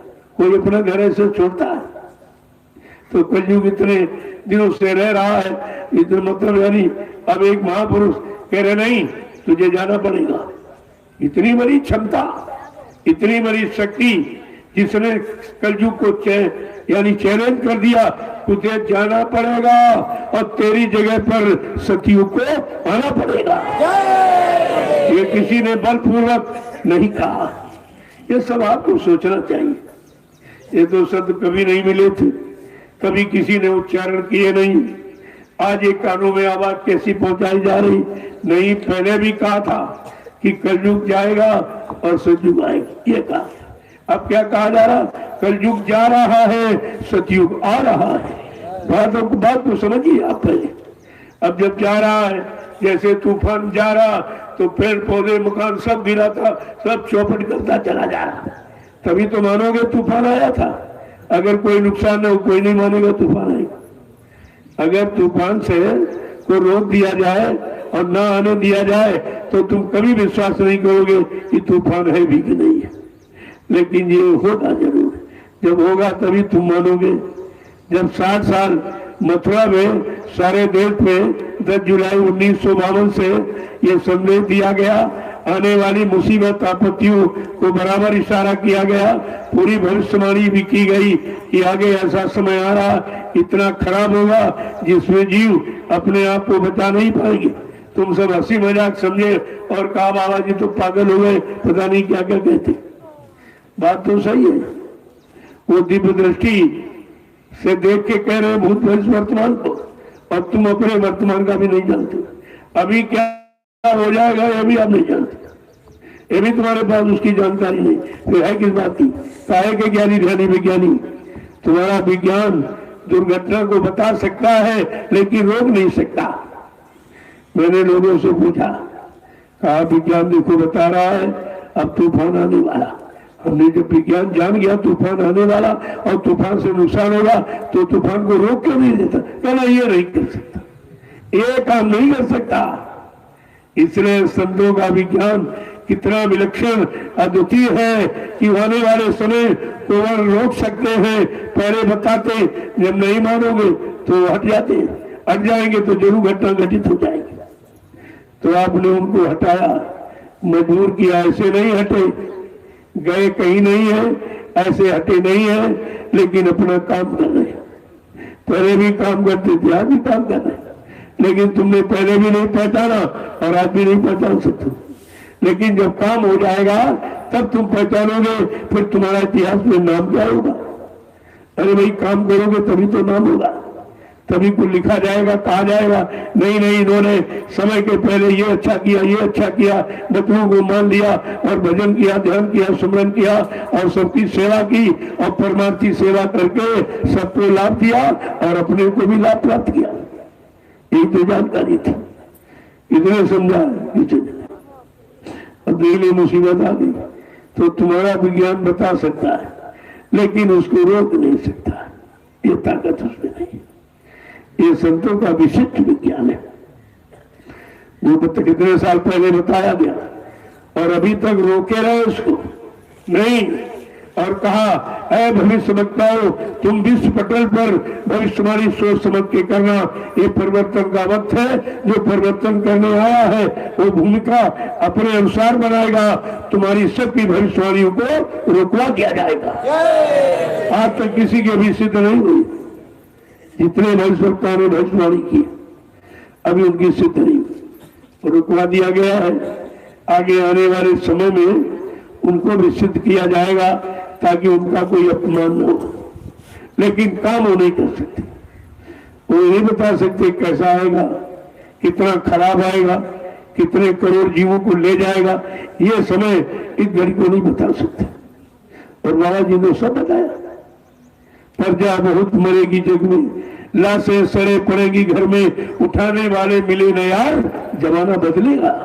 कितने पहले कहा गया था, सन 80 से बराबर चेतावनी दी रही, 80 से और ये 20 और ये मतलब यानी 40 वर्ष, 40 से 41 वर्ष से बराबर आपको सचेत किया जा रहा, सूचना दी जा रही, आगे आने वाली घटनाओं के बारे में जानकारी दी जा रही, कितनी खराब, कितना दुखदाई और कितना सामान और इंसान को नष्ट करने वाला होगा, ये सब जानकारी आपको दी। लेकिन आपने कुछ समझा ही नहीं। कहा था बच्चा अन्न और दवाओं की कमी पड़ेगी, पेड़ों की पत्ती तुम्हें ढूंढे न मिलेगी, ऐसा आएगा तेरे कर्मों का नजारा, और सुनते तो जाओ संदेशा हमारा। लेकिन कौन माना? किसी ने संदेशा को किसी ने माना, सबने शंका संदेह भूल भ्रम पैदा करके रखा और आ गई मुसीबत। अब ये किसी की बस की बात है। कोई इंसानी शकल इन आपदा मुसीबतों से आपको बचा नहीं सकता। ये कोई उपचार नहीं है, ये है प्राकृतिक प्रकोप। आपने कुदरत को नाराज किया। बाबा जी ने कहा था आपने अपने कार्य कारनामों से मारकाट, हिंसा, चोरी, डकैती, कत्ल, बलात्कार, इससे आपने कुदरत को नाराज कर दिया। अब कुदरत की नाराजगी, उसको खुश करने का तुम्हारे पास तो कोई तरीका नहीं। इंसान के पास कुदरत को खुश करने का कोई तरीका, कुदरत को खुश करने का तरीका संत महात्माओं के पास, उनका सीधा संबंध कुदरत से होता। तो उन्होंने कहा था अरे भाई रुक जाओ रुक जाओ, कुदरत से कहा, हाथ जोड़ के प्रार्थना किया कि नहीं नहीं अभी रुक जाइए, मैं अपने भक्तों को सारे हिंदुस्तान में शाकाहार का संदेश दिए भेज रहा हूं। जब दुनिया के लोग मेरे शाकाहारी संदेश को न सुने, न माने, न अपनाए, तो फिर तुम्हारी समझ में जो है वो करना। मैं उसमें कुछ नहीं कहूंगा, अपना हाथ खींच लूंगा। अब वो आ गई बात सामने। जब महापुरुषों ने हाथ खींच लिया तुरंत उसने हमला कर दिया। पहले तो अभी तो चेतावनी दी है, उसकी एक छोटी सी चेतावनी में करोड़ों चले गए धक्के पे, जिसको बाबा जी ने बहुत पहले कहा था कि कुदरत नाराज हो गई। उसके एक लपड़ थप्पड़ एक छोटे डंडे में 20 करोड़ का वारा हो जाएगा और आप उसमें कुछ नहीं कर सकते। कितने पहले बाबा जी गुरुदेव जी महाराज ने आपको सचेत किया, इशारा संकेत दिया, लेकिन किसी ने आज तक समझा। जब उनके भक्त नहीं समझ पाए, जिन्होंने जो अपने आप को उनका शिष्य बाबा जी का कहते थे, वही सब शरण और चरण छोड़ के भाग गए और बचनों को भूल गए, तो दुनिया वालों को क्या कहा जाए?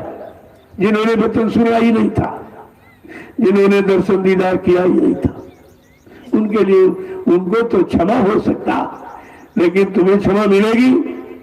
तुम तो शिष्य बने और सत्संग सुना और सेवा किया और दिया, लेकिन फिर आप इतनी बड़ी भूल करके शरण छोड़ के भाग क्यों गए?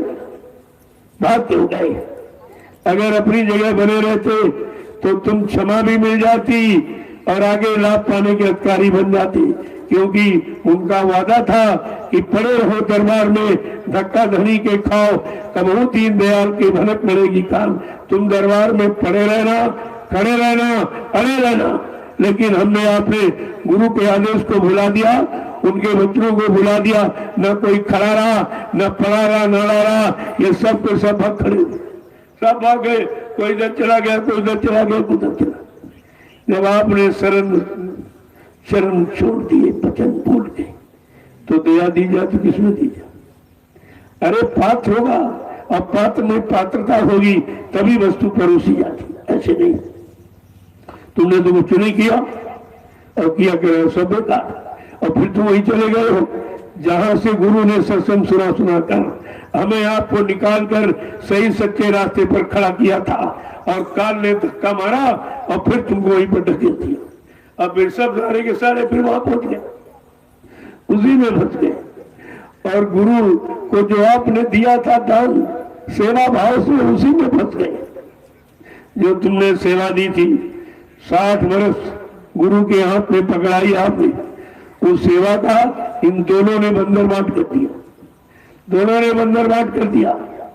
जिस सेवा के लिए बाबा जी ने क्या कहा था, तुम्हारी ये सेवा जो दे रहे हो, हाथ में पकड़ा रहे हो बच्चा, इसी सेवा से मैं मथुरा में एक विश्वविद्यालय का निर्माण करूंगा, जिसमें गरीबों के बच्चे मुफ्त शिक्षा पाएंगे। कितना बड़ा काम होना था, तुमने क्या किया? तुम्हारी सेवा कहाँ लग गई? क्या इस काम में लगी है? तो उस सेवा के बारे में आपने उनसे कहा क्यों नहीं? उन दोनों से कहो, पूछो कि हमने 60 साल गुरु के हाथ में सेवा पकड़ाई, उस सेवा का क्या हुआ? गुरु ने कहा था मैं इसी सेवा से मथुरा में विश्वविद्यालय का निर्माण करूंगा, जिसमें यानी मुफ्त गरीबों के बच्चे मुफ्त शिक्षा पाएंगे।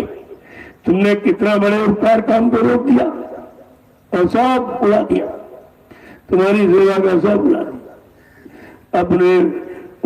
अपनी व्यक्तिगत भोगों की इच्छा पूरी करने में सब खर्च कर दी, कुछ नहीं बचा। और कहा था तुमने जो सेवा दी है, इसी सेवा से मैं मथुरा में ये धर्मादा चिकित्सालय का निर्माण करूंगा। जो लोग दवा से ठीक नहीं हुए, मैं उनको दुआ से ठीक करूंगा।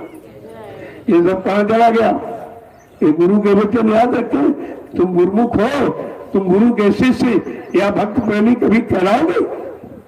तुम्हारा कहलाने का अधिकार खत्म हो गया, कुछ नहीं किया तुमने कुछ किया ही नहीं, और अभी सेवा दे रहे। पिछली सेवा का हिसाब नहीं मांगा कि जो 60 साल दी गई वो सेवा कहाँ गई, और फिर भी दे रहे हो। अरे सेवा देना बुरा नहीं है, लेकिन कम से कम ये तो पूछो कि हमारी सेवा का तुम उपयोग कहाँ कर रहे हो? कौन सा समाज की सेवा में, कौन सा गरीबों की सेवा में, कौन सा भूखे नंगे यानी अपाई लोगों की सेवा में खर्च हो रहा, आपको बताना चाहिए और पूछना चाहिए, लेकिन कुछ नहीं। अभी सेवा बनाओ, सेवा दो, सेवा दो, कोई नहीं पूछ रहा। सब बिल्कुल आंख के अंधे, कान के बहरे और बुद्धि के पागल, ये कुछ ही नहीं समझ पाए हैं और न समझ पाएंगे। ये तो बात आपको समझनी पड़ेगी। समय किसी को माफ नहीं करेगा। मनुष्य बलि नहीं होते हैं, समय होत बलवान, और भिल्ला लुटी गोपिका कोई अर्जुन नहीं पा। इतना बड़ा प्रमाण है, तो तुम क्या कर सकते हो? तुम्हारे बस का क्या है? जो जो कहा, वादा किया, इन दोनों ने उसकी पूर्ति नहीं होने दी, और सारी सेवाएं प्रेमियों की इन्होंने बंदर बांट कर दी, और अपने निजी सुख में ऐश्वर्य में खर्च कर दी। जब मथुरा में इन्होंने प्रचार किया, बाबा जी शरीर छोड़ के चले गए। बड़े ध्यान से सुनिया, इन्हीं ने प्रचार किया, केवल 5 व्यक्तियों ने। इन्होंने संगठन किया कि ऐसा प्रचार करो, क्योंकि बाबा जी बीमार है, तो लोग मान लेंगे हाँ हो गया भाई, खत्म हो गए होंगे। तो फट से कह दिया बाबा जी बीमार। और बाबा जी ने कहा बच्चा मुझे तो कोई बीमारी नहीं है, मैं तो स्वस्थ हूँ।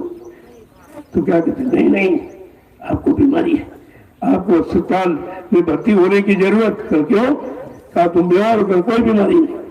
जबरदस्ती गाड़ी में बैठा कर मेदांता की तैयारी कर दी। जब मेदांता पहुंचे, गाड़ी खोली तो कुछ नहीं था। गाड़ी खोली तो कुछ नहीं। वहीं से इनको शंका पैदा हो गई कि हम संगत को बताएंगे क्या? या तो कुछ नहीं, लीला हो गई, अंतर्ध्यान हो गए। क्या किया, क्यों किया? ये समर्थ महापुरुष की शक्ति का पहला परिचय। फिर उन्होंने कहा मैंने तो ये संगत को बताया कि बाबा जी बीमार हैं, उनको बीमारी इलाज कराने के लिए मैं मेदांता हॉस्पिटल गुड़गांव हरियाणा लिए जा रहा हूँ, और यहाँ तो ये बीच में क्या हो गया, कहाँ चली गई, क्या हो गया? अरे ये मूर्खों को नहीं अकल आई, जो जिंदा गायब हो सकता है, कहीं जा सकता है, वो कितनी बड़ी शक्ति ताकत लेकर भूमंडल पर आया है, ऐसे थोड़ी आया। बस वहीं से इनको शंका हो गई, हम संगत को बताएंगे क्या? बस वहीं से इन्होंने अपना आर्टिफिशियल सब काम शुरू कर दिया, और 6 लाख रुपए खर्च करके और एक पुतला बनवाया। पुतला बना के ले आए। कभी नहीं, पहले तो ये कहा बाबा जी बीमार है, डॉक्टर ने कह दिया कि 60% आराम हो गया, आप लोग जल्दी से स्वास्थ्य सेवा बढ़ा के दो। तो प्रेमियों ने अपने गुरु के स्वास्थ्य के लिए 4-4, 5-5, 6-6 अंकों की सेवा दी। बहुत लूट लिया, यानी भर लिया। जिंदे के नाम पर लेते रहे, अब मुर्दे के नाम पर ले रहे। वो दोनों तरह से आपको लूट रहे। लेकिन तुम्हारे तो परमात्मा ने आंख दी है, कान दी है, बुद्धि दिया, क्या तुम कुछ विचार नहीं कर सकते हो? और कहते मैं, डॉक्टर ने फिर कहा कि नहीं नहीं, अब बाबा जी को मथुरा से ले जाओ। देखिए नाटक किस तरह का, उनको मथुरा से ले जाओ। और कई इन्हीं लोगों ने कहा कि मैं दोपहर 2 बजे बाबा जी को मथुरा आश्रम ले आया जिंदा। जब जिंदा थे तो कमरे में बंद करके ताला डाल के तुम रखा था। पहली ये बात, जब जिंदे थे तो तुमने ताला डाल के कमरे में क्यों बंद किया? बाबा जी किसी दूसरे के मकान में थे या कहीं भाग जाते अपने आश्रम में, अपने गुरु परिवार के बीच, फिर आपने ताला डाल के क्यों रखा? ये पहला प्रश्न है। यहीं से सारी हकीकत खुल गई, सारी जालसाजी इनकी ओपन हो गई। और कितने दिन, और ये प्रचार कब किया? मौत का प्रचार रात को 9:52 पर का बाबा जी ने शरीर छोड़ दिया। तो मैं आपसे ये पूछता हूँ, दोपहर 2 बजे और रात 9:52 बीच का समय कितना रहा? लगभग 8 घंटे का। यानी 8 घंटे बाबा जी जिंदा रहे इनके कहने के अनुसार। तो 8 घंटों में तो सारे प्रेमियों को दर्शन करा दिया गया होता, आज कोई शंका का विषय नहीं था। मैं आपसे भी पूछूंगा कि आपने बाबा जी के शरीर को खोल के देखा था? क्या इन लोगों ने किसी को दिखाया? हमारे हिंदुस्तान के प्रेमियों से मैंने 9 बरस यही पूछा है, क्या तुमने बाबा जी के शरीर को मथुरा में खोल के देखा था या किसी ने तुम्हें दिखाया? फिर तुम्हारी आंखें कहां चली, कान बुद्धि तुम्हारी कहां चली गई, शिष्यता और ये सब तुम्हारी कहां चली गई गुरु के प्रति? कुछ नहीं।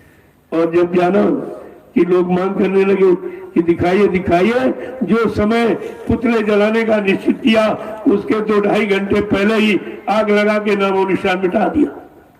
क्या पुतला जलाने से क्या व्यक्ति समाप्त हो जाएगा? ये तो अपमान करने का तरीका है।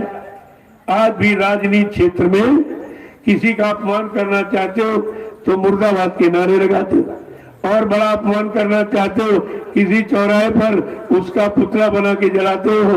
ये अपमान की बात, और तुमने गुरु का दोनों तरह से अपमान किया, मुर्दे का प्रचार भी किया है और पुतला दिखाकर अपमानित भी किया। तुमने कुछ बाकी रखा? ये गुरु का अपमान, और तुम इतने लोग सब सुनते रहे, कोई बोला नहीं, इन्हें कुछ कहा नहीं। तुम्हारी भक्ति, तुम्हारा गुरु के प्रति प्रेम, आस्था, विश्वास कहां चला गया? आगे आने वाले समय में तुम कुछ कह सकोगे? सब के सब दोषी हो। सही सच्ची बात तुम्हारे मुंह से नहीं निकली। तुम्हें कहना चाहिए था भाई गुरु महाराज चलो बीमार है लेकिन जीवित है तो दर्शन तो करा दो, दर्शन करा दीजिए।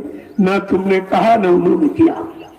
दोनों अपराधी हो, वो 5 है, तुम 45 करो। दोष तुम पर है, उन पर है। सबसे बड़े दोषी तुमने ये सब कहा क्यों नहीं? जब मैं निकला 28 मई 2012, ठीक 10 दिन बाद मैं तुरंत निकल पड़ा। सबसे पहले मैं दिल्ली पहुंचा कि एक बार शासन प्रशासन को सूचना दे दी। कोई ये न कहे कि बाबा जी के बारे में हमारे से कोई सूचना नहीं दी, तो मैं सूचना देने गया। कोई आंदोलन, हड़ताल, धरना गिराव करने नहीं गया था, गुरु की सही सच्ची जानकारी देने गया। मैंने 1.5 घंटा मीडिया से वार्ता की। मीडिया ने फुल चैनल खोला, पत्रकारों ने कैमरे खोले, लेकिन छापा निकाला कुछ, आज तक कुछ नहीं उसके बारे में। फिर मैंने ये भी कहा अगर आप लोग कोई सुनवाई कार्रवाई नहीं करोगे, मैं ठीक 1 सप्ताह बाद फिर आ जाऊंगा। जब कोई सुनवाई कार्रवाई नहीं की, ठीक 1 सप्ताह के बाद मैं फिर पहुंच गया। प्रेमियों ने राष्ट्रपति को ज्ञापन दिया, उनसे रिसीविंग हुई।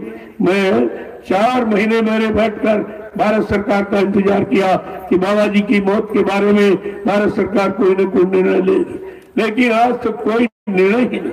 तब मैंने निर्णय ले लिया, मैं अपनी उस सत्य की आवाज को सारे हिंदुस्तान के प्रेमियों के कान तक पहुंचाऊंगा। मैं अकेले निकल पड़ा, साथ में 2-1 लोग साथ में रहे। ये उनकी सबसे बड़ी भक्ति है, सबसे बड़ी गुरु भक्ति है, सबसे बड़ा भजन उन्होंने किया। जो ऐसी आपातकालीन स्थिति में जब 45 करोड़ डर गए, जो मेरे साथ तो एक रहे, उनकी कितनी बड़ी गुरु भक्ति है। उन्हें कुछ करने की जरूरत नहीं पड़ेगी। और जब मैं निकला, मैंने आवाज लगाई, गुरु का सत्य वचनों का प्रचार मैंने प्रारंभ किया। तो सुना तो, लेकिन साथ में किसी ने नहीं दिया। कभी 2, 4, 10 लगते, कभी हट जाते, 150 जुड़ते, फिर हट जाते, क्योंकि मेरे पास कोई पैसे देने का तो जुगाड़ था नहीं, क्यों मैं सेवा मांगता ना था। मैं पहले मांगी ना आज मांगता हूँ। जो लोग सेवा श्रद्धा भाव से दे देते थे, उसी से ये सब प्रचार चलता है। धीरे धीरे धीरे धीरे 3 वर्ष मैंने ऐसे काटे कि दिन भर बोलता और रात भर चलता, न भोजन न पानी न नींद, कुछ नहीं, कि किसी तरह से ये वचन लोगों के कान तक पहुंच जाए। बड़ा संघर्ष तो आज भी है, आज भी कोई सहयोग नहीं दे रहा। सब निंदा आलोचना बुराई में आज भी जुटे पड़े, सहयोग भी नहीं दे रहा। जब तुम गुरु के सच्चे काम में सहयोग नहीं दोगे तो गुरुमुखी कैसे कहलाओगे? गुरु के भक्त शिष्य प्रेमी आशिक कैसे आप कहलाएंगे? तो कहने का मतलब है तब भी नहीं दिया, अभी नहीं दिया, तब नहीं दिया, मैंने क्या बंद कर दिया था? मैं अपनी सत्य की आवाज सतगुरु के वचनों की बराबर खोलता रहा, लोगों को सुनाता रहा।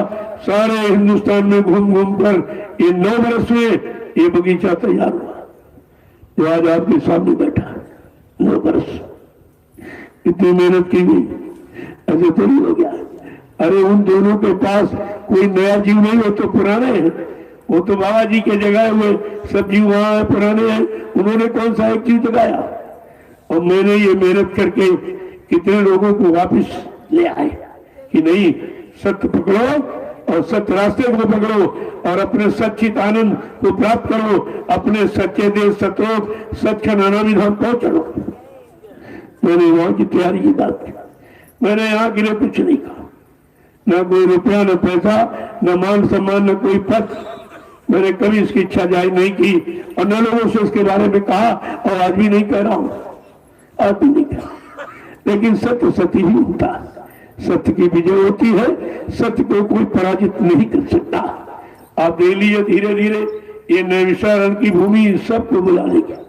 अभी तो एक ही चुटकुला कुदरत ने छेड़ा है, सब भोकरा गए, सब फक्कड़े हुए।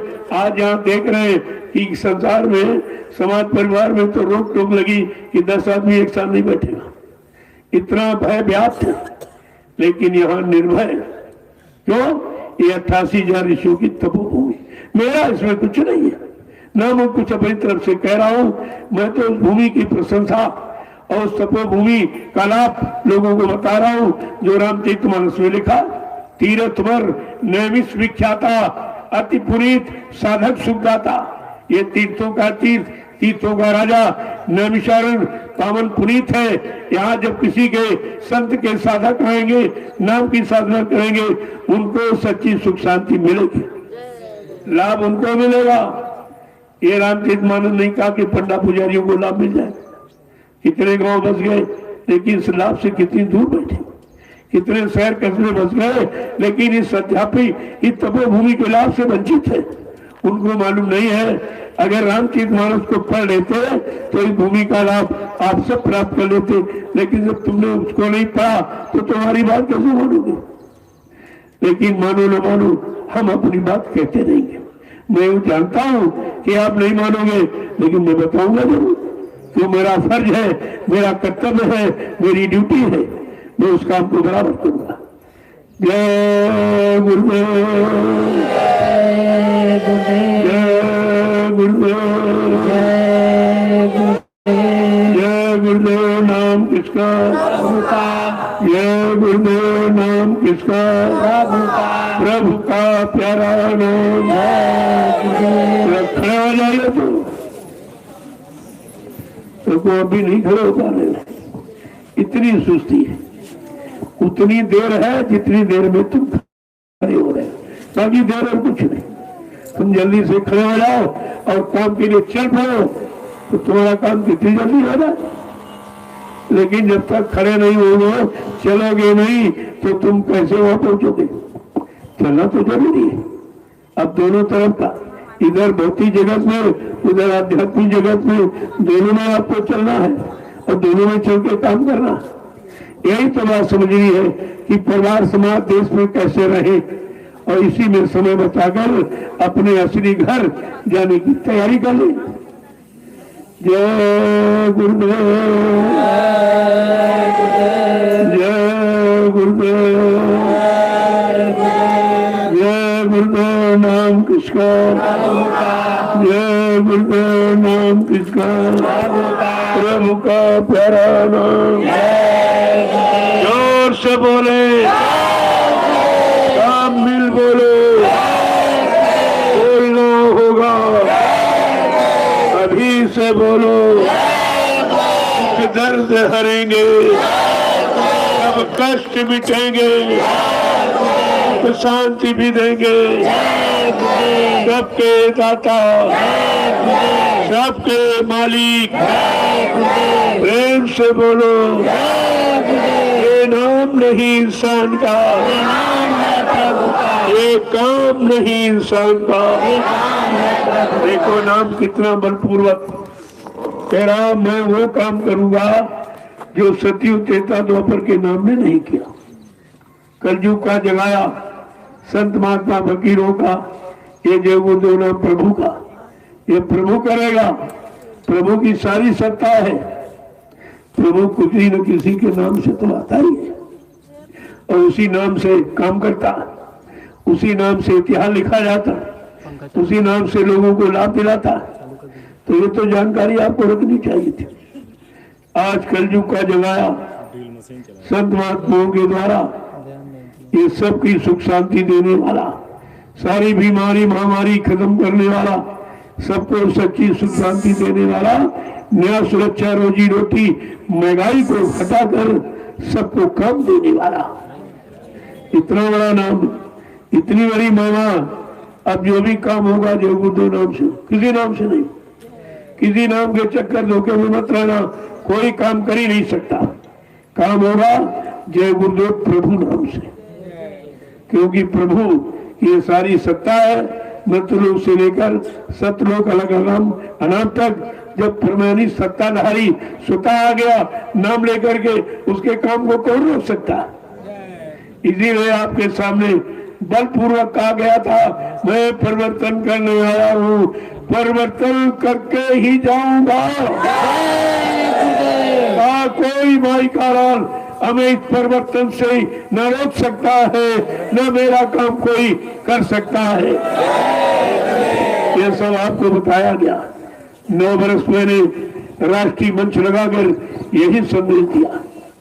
अपने स्वार्थ में लालच की कोई बात नहीं, अपने नाम का, अपनी जाति का, अपने गांव निवास का प्रचार नहीं किया। मैंने सदगुरु की अखंड वाणी, अमृत वाणी का प्रचार किया, जो जीवों को लाभ देने वाली। अपना प्रचार करने लोगों को क्या हम दे देते? हमको कोई अपना इतिहास थोड़ी लिखाना, अपनी कोई मशहूरी नहीं करना, कोई मान सम्मान के जगह झंझट पे नहीं पाना, अपने घर जाना। इस बात को आप हमेशा मध्य नजर रखिए। जय गुरुदेव। अब आप चलिए परमात्मा सेवा, लोगों कुछ न कुछ करो। संत मत का सिद्धांत है, कुछ न कुछ करो। कोई काम न हो तो अपने कपड़े फाड़ के सिया करो, यानी मन को फुर्सत नहीं देना। इसलिए लगा दो उसको खेत की गुड़ाई में। गुड़ाई का मतलब मन को ऐसे ही, जैसे ये खेत को गोड़ रहे हो, ऊपर का नीचे, वो नीचे का ऊपर कर रहे हो, ऐसे ही मन की सारी गंदगी को उतार दो। ये है, और इसमें जो अनाज पैदा होगा आप भी खाएंगे, आने वाले भविष्य में कितने लोग खाएंगे। यही तो तुम्हारा सच्चा परमार्थ है। तो शरीर से आपने शरीर के कर्मों को अलग कर लिया, ये लाभ मिला आपको, और इसमें जो चीज पैदा होगी वो परमार्थी सेवा है आपकी, कि तुम भी प्रयोग करो और आगे आने वाले भविष्य में लाखों लोग इसका प्रयोग करेंगे। ये आपका सच्चा परमार्थ है। कोई न कोई तो परमार्थ का रास्ता निकालना ही पड़ता है। जब आप करते रहोगे, मन को फुर्सत मत, जरा सा इधर तो करे फौरन लगा दो एक खेत में। ये खेत है, अगर इस खेत से उधर का काम हो जाए तो कितना सरल उपाय है ये। देखने तो मिट्टी खोदने का काम, लेकिन अध्यात्म कितना बड़ा काम हो रहा। जो मन को किसी ने रोक नहीं पाया, वो आध्यात्मिक यानी शारीरिक जो इशारा किया जाता है उससे करके आप इसको रोकथाम कर लो। ये शैतान मानेगा नहीं, आपको हटा देगा, आपको भगा देगा, कितना भारी नुकसान करेगा। और तुम जान जाओगे वहां क्या है, वहां तो वो आफत है। आफत की वजह से तो लोग भाग के यहाँ आए, और यहाँ से तुम भागने की तैयारी कर रहे हो, तो क्या उसी आफत में जाना चाहते हो? फिर आपका क्या होगा?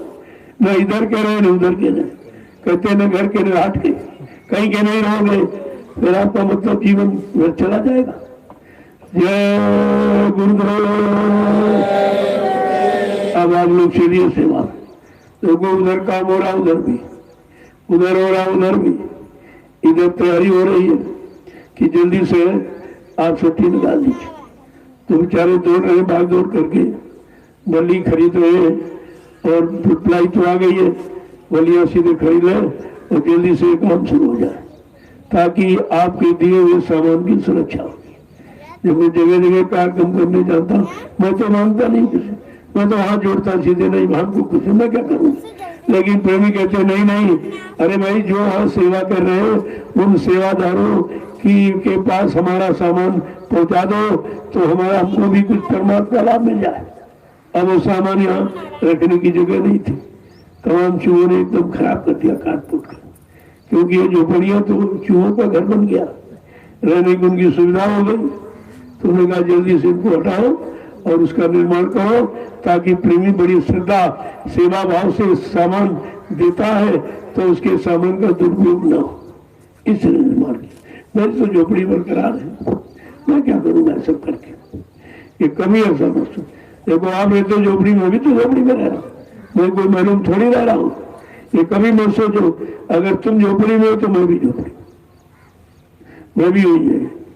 ये आदर्श है, इसी आदर्श को एक दिन दुनिया याद करेगी, ये आदर्श है।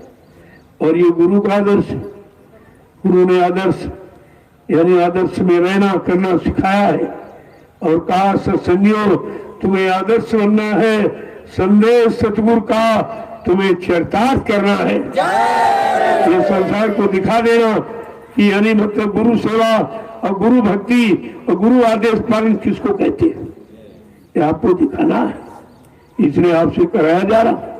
देखो कुछ प्रेमी उधर जाएंगे खाद वाद लेने के लिए, वो देखिए आप, वो भी इसी तुम्हारे यानी सब्जी फार्म की के लिए, ताकि उपजाऊ शक्ति मिल जाए और अच्छी तरीके से आपकी सब्जी पैदा हो और निरोग पैदा हो, कोई यानी बनावटी कोई रासायनिक खादों का प्रयोग न करना पड़े, इसीलिए सब व्यवस्था है। अब जो गए हैं उनको कितनी सेवा है, उसको ले गए उसको भरेंगे, फिर जो लोग उतारेंगे उतार के रखेंगे उनकी सेवा, फिर यहाँ अब ये फैला रहे उनको सेवा, जो बुराई करेंगे उनको, अरे सबको सेवा मिल गई। आधार केवल खाद का और लाभ कितने को मिल रहा, यही आपको समझना चाहिए। ऐसा कोई आधार बनाओ जिससे तुमको लाभ मिले और आगे आने वाले भविष्य में लोगों को लाभ मिले, इसे परमार्थ कहते हैं। जय गुरुदेव।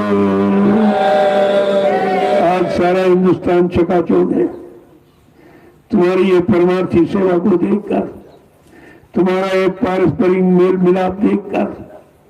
बड़ा आश्चर्यजनक कहते हैं कि 10 आदमी मिलने में बीमारी का खतरा है, यहाँ हजारों आदमी एक साथ बैठे हुए हैं, बहुत प्रेम प्यार मोहब्बत से रह रहे, कोई बीमारी नहीं, कोई झगड़ा नहीं, क्योंकि यहाँ कोई अशुद्ध खान पान नहीं कराया जाता, अशुद्ध कर्म करने की कोई शिक्षा नहीं दी जा रही। ये दोनों चीजें बीमारी आने का केवल एक ही कारण है कि तुम्हारा गंदा खान पान। जैसे डीजल पेट्रोल 2 आयल है और पेट्रोल वाली मशीन में अगर तुम डीजल डाल दो ये समझकर ये भी आयल तेल है, वो खराब हो जाएगी, वो खराब हो जाएगी, चलेगी नहीं। ऐसे ये परमात्मा की बनाई मनुष्य की मशीन, ये परमात्मा की बनाई, किसी विज्ञान इंसान ने नहीं बनाई है। तो परमात्मा ने इस मशीन को सुचारू रूप से चलने के लिए इसका ऊर्जा ताकत तेल आयल अलग बनाया, सीजनल अनाज, सीजनल दालें, सीजनल सब्जियां, फूल फल, दूध मक्खन मलाई मेरे, ये सब बनाया।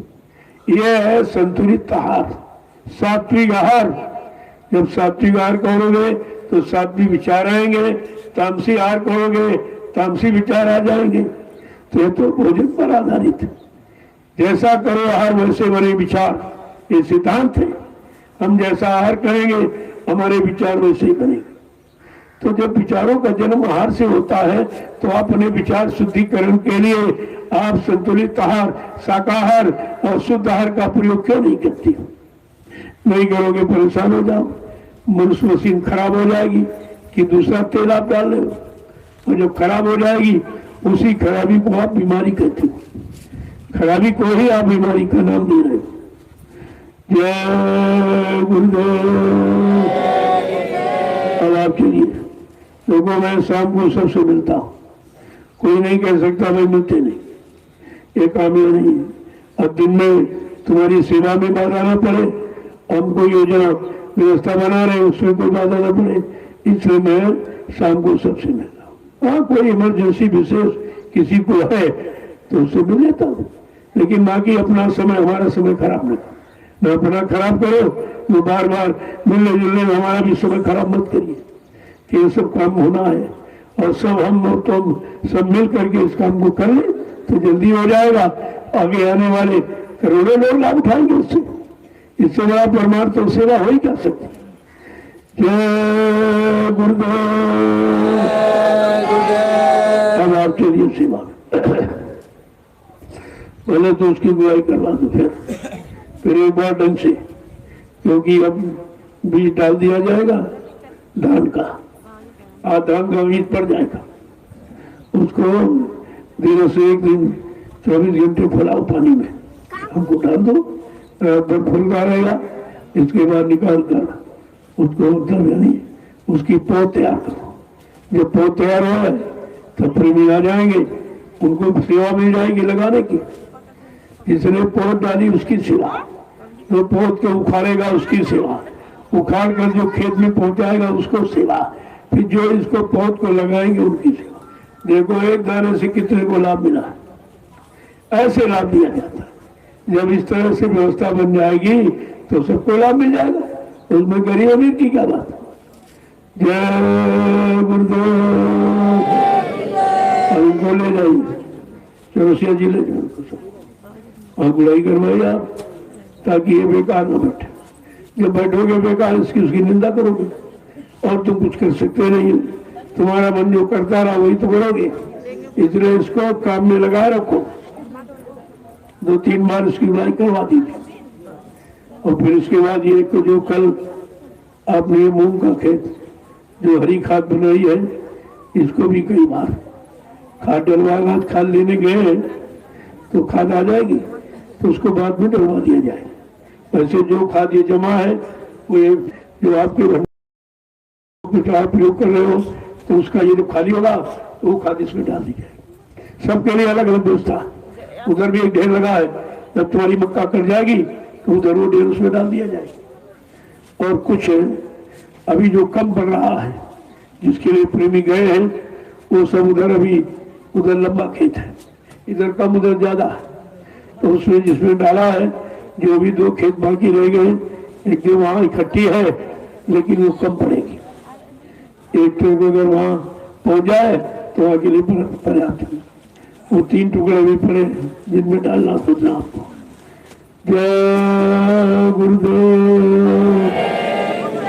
अब आप चलिए उधर चलिए आप, कुछ को इधर इस खेत में लग जाएगा, कुछ वहाँ निर्माण कार्य हो रहा वहाँ प्रेमी पहुंच जाए, कुछ उधर हो रहा वहाँ पहुंच जाए तो सबको सेवा मिल जाएगी।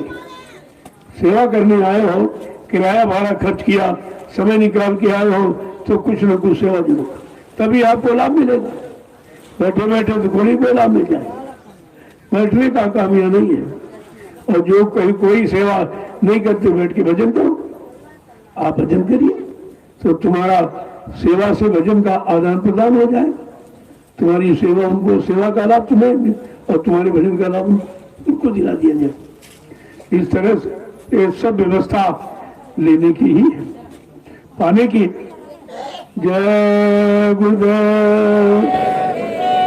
अब आप चलिए, चलो जल्दी से सेवा में ये कर लो। इस शरीर को मांझो, इसको फालतू जो कामों में, खाने में, खिलाने में खर्च किया है, ये अपराध बन गया, इस अपराध का दोष लग गया है तो इसको धीरज से मिटा लो। मिटाने का तरीका केवल परमात्मा की सेवा, कुछ नहीं। कहीं से कोई पाप कर्मों की माफी रुपए पैसे से न दे सकता न ले सकता। जय गुरुदेव।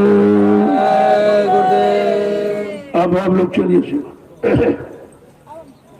जाने वाले जा सकते। मैंने शाम को कहा था कि प्रसाद ले लीजिए, मैंने आपका दर्शन कर लिया, आपको प्रणाम कर लिया और प्रसाद मिल गया। अब आप सुबह जा सकते हो, लेकिन बार बार परेशान मत हो। जो लाभ लेना है एक ही बार मिल गया, फिर बार बार क्या, बार बार से कोई लाभ नहीं मिलता, परेशान करने में कोई लाभ होता। तो आप जो जाने वाले हैं अपना जा सकते। जो कोई सामान से लेके आए भाई नहीं दे पाए तो मतलब दे देंगे, उसके लिए कोई मनाही नहीं है, लेकिन समय आप खराब मत करो, उतना समय सेवा में रखो जिससे कुछ काम होता है। जय गुरुदेव।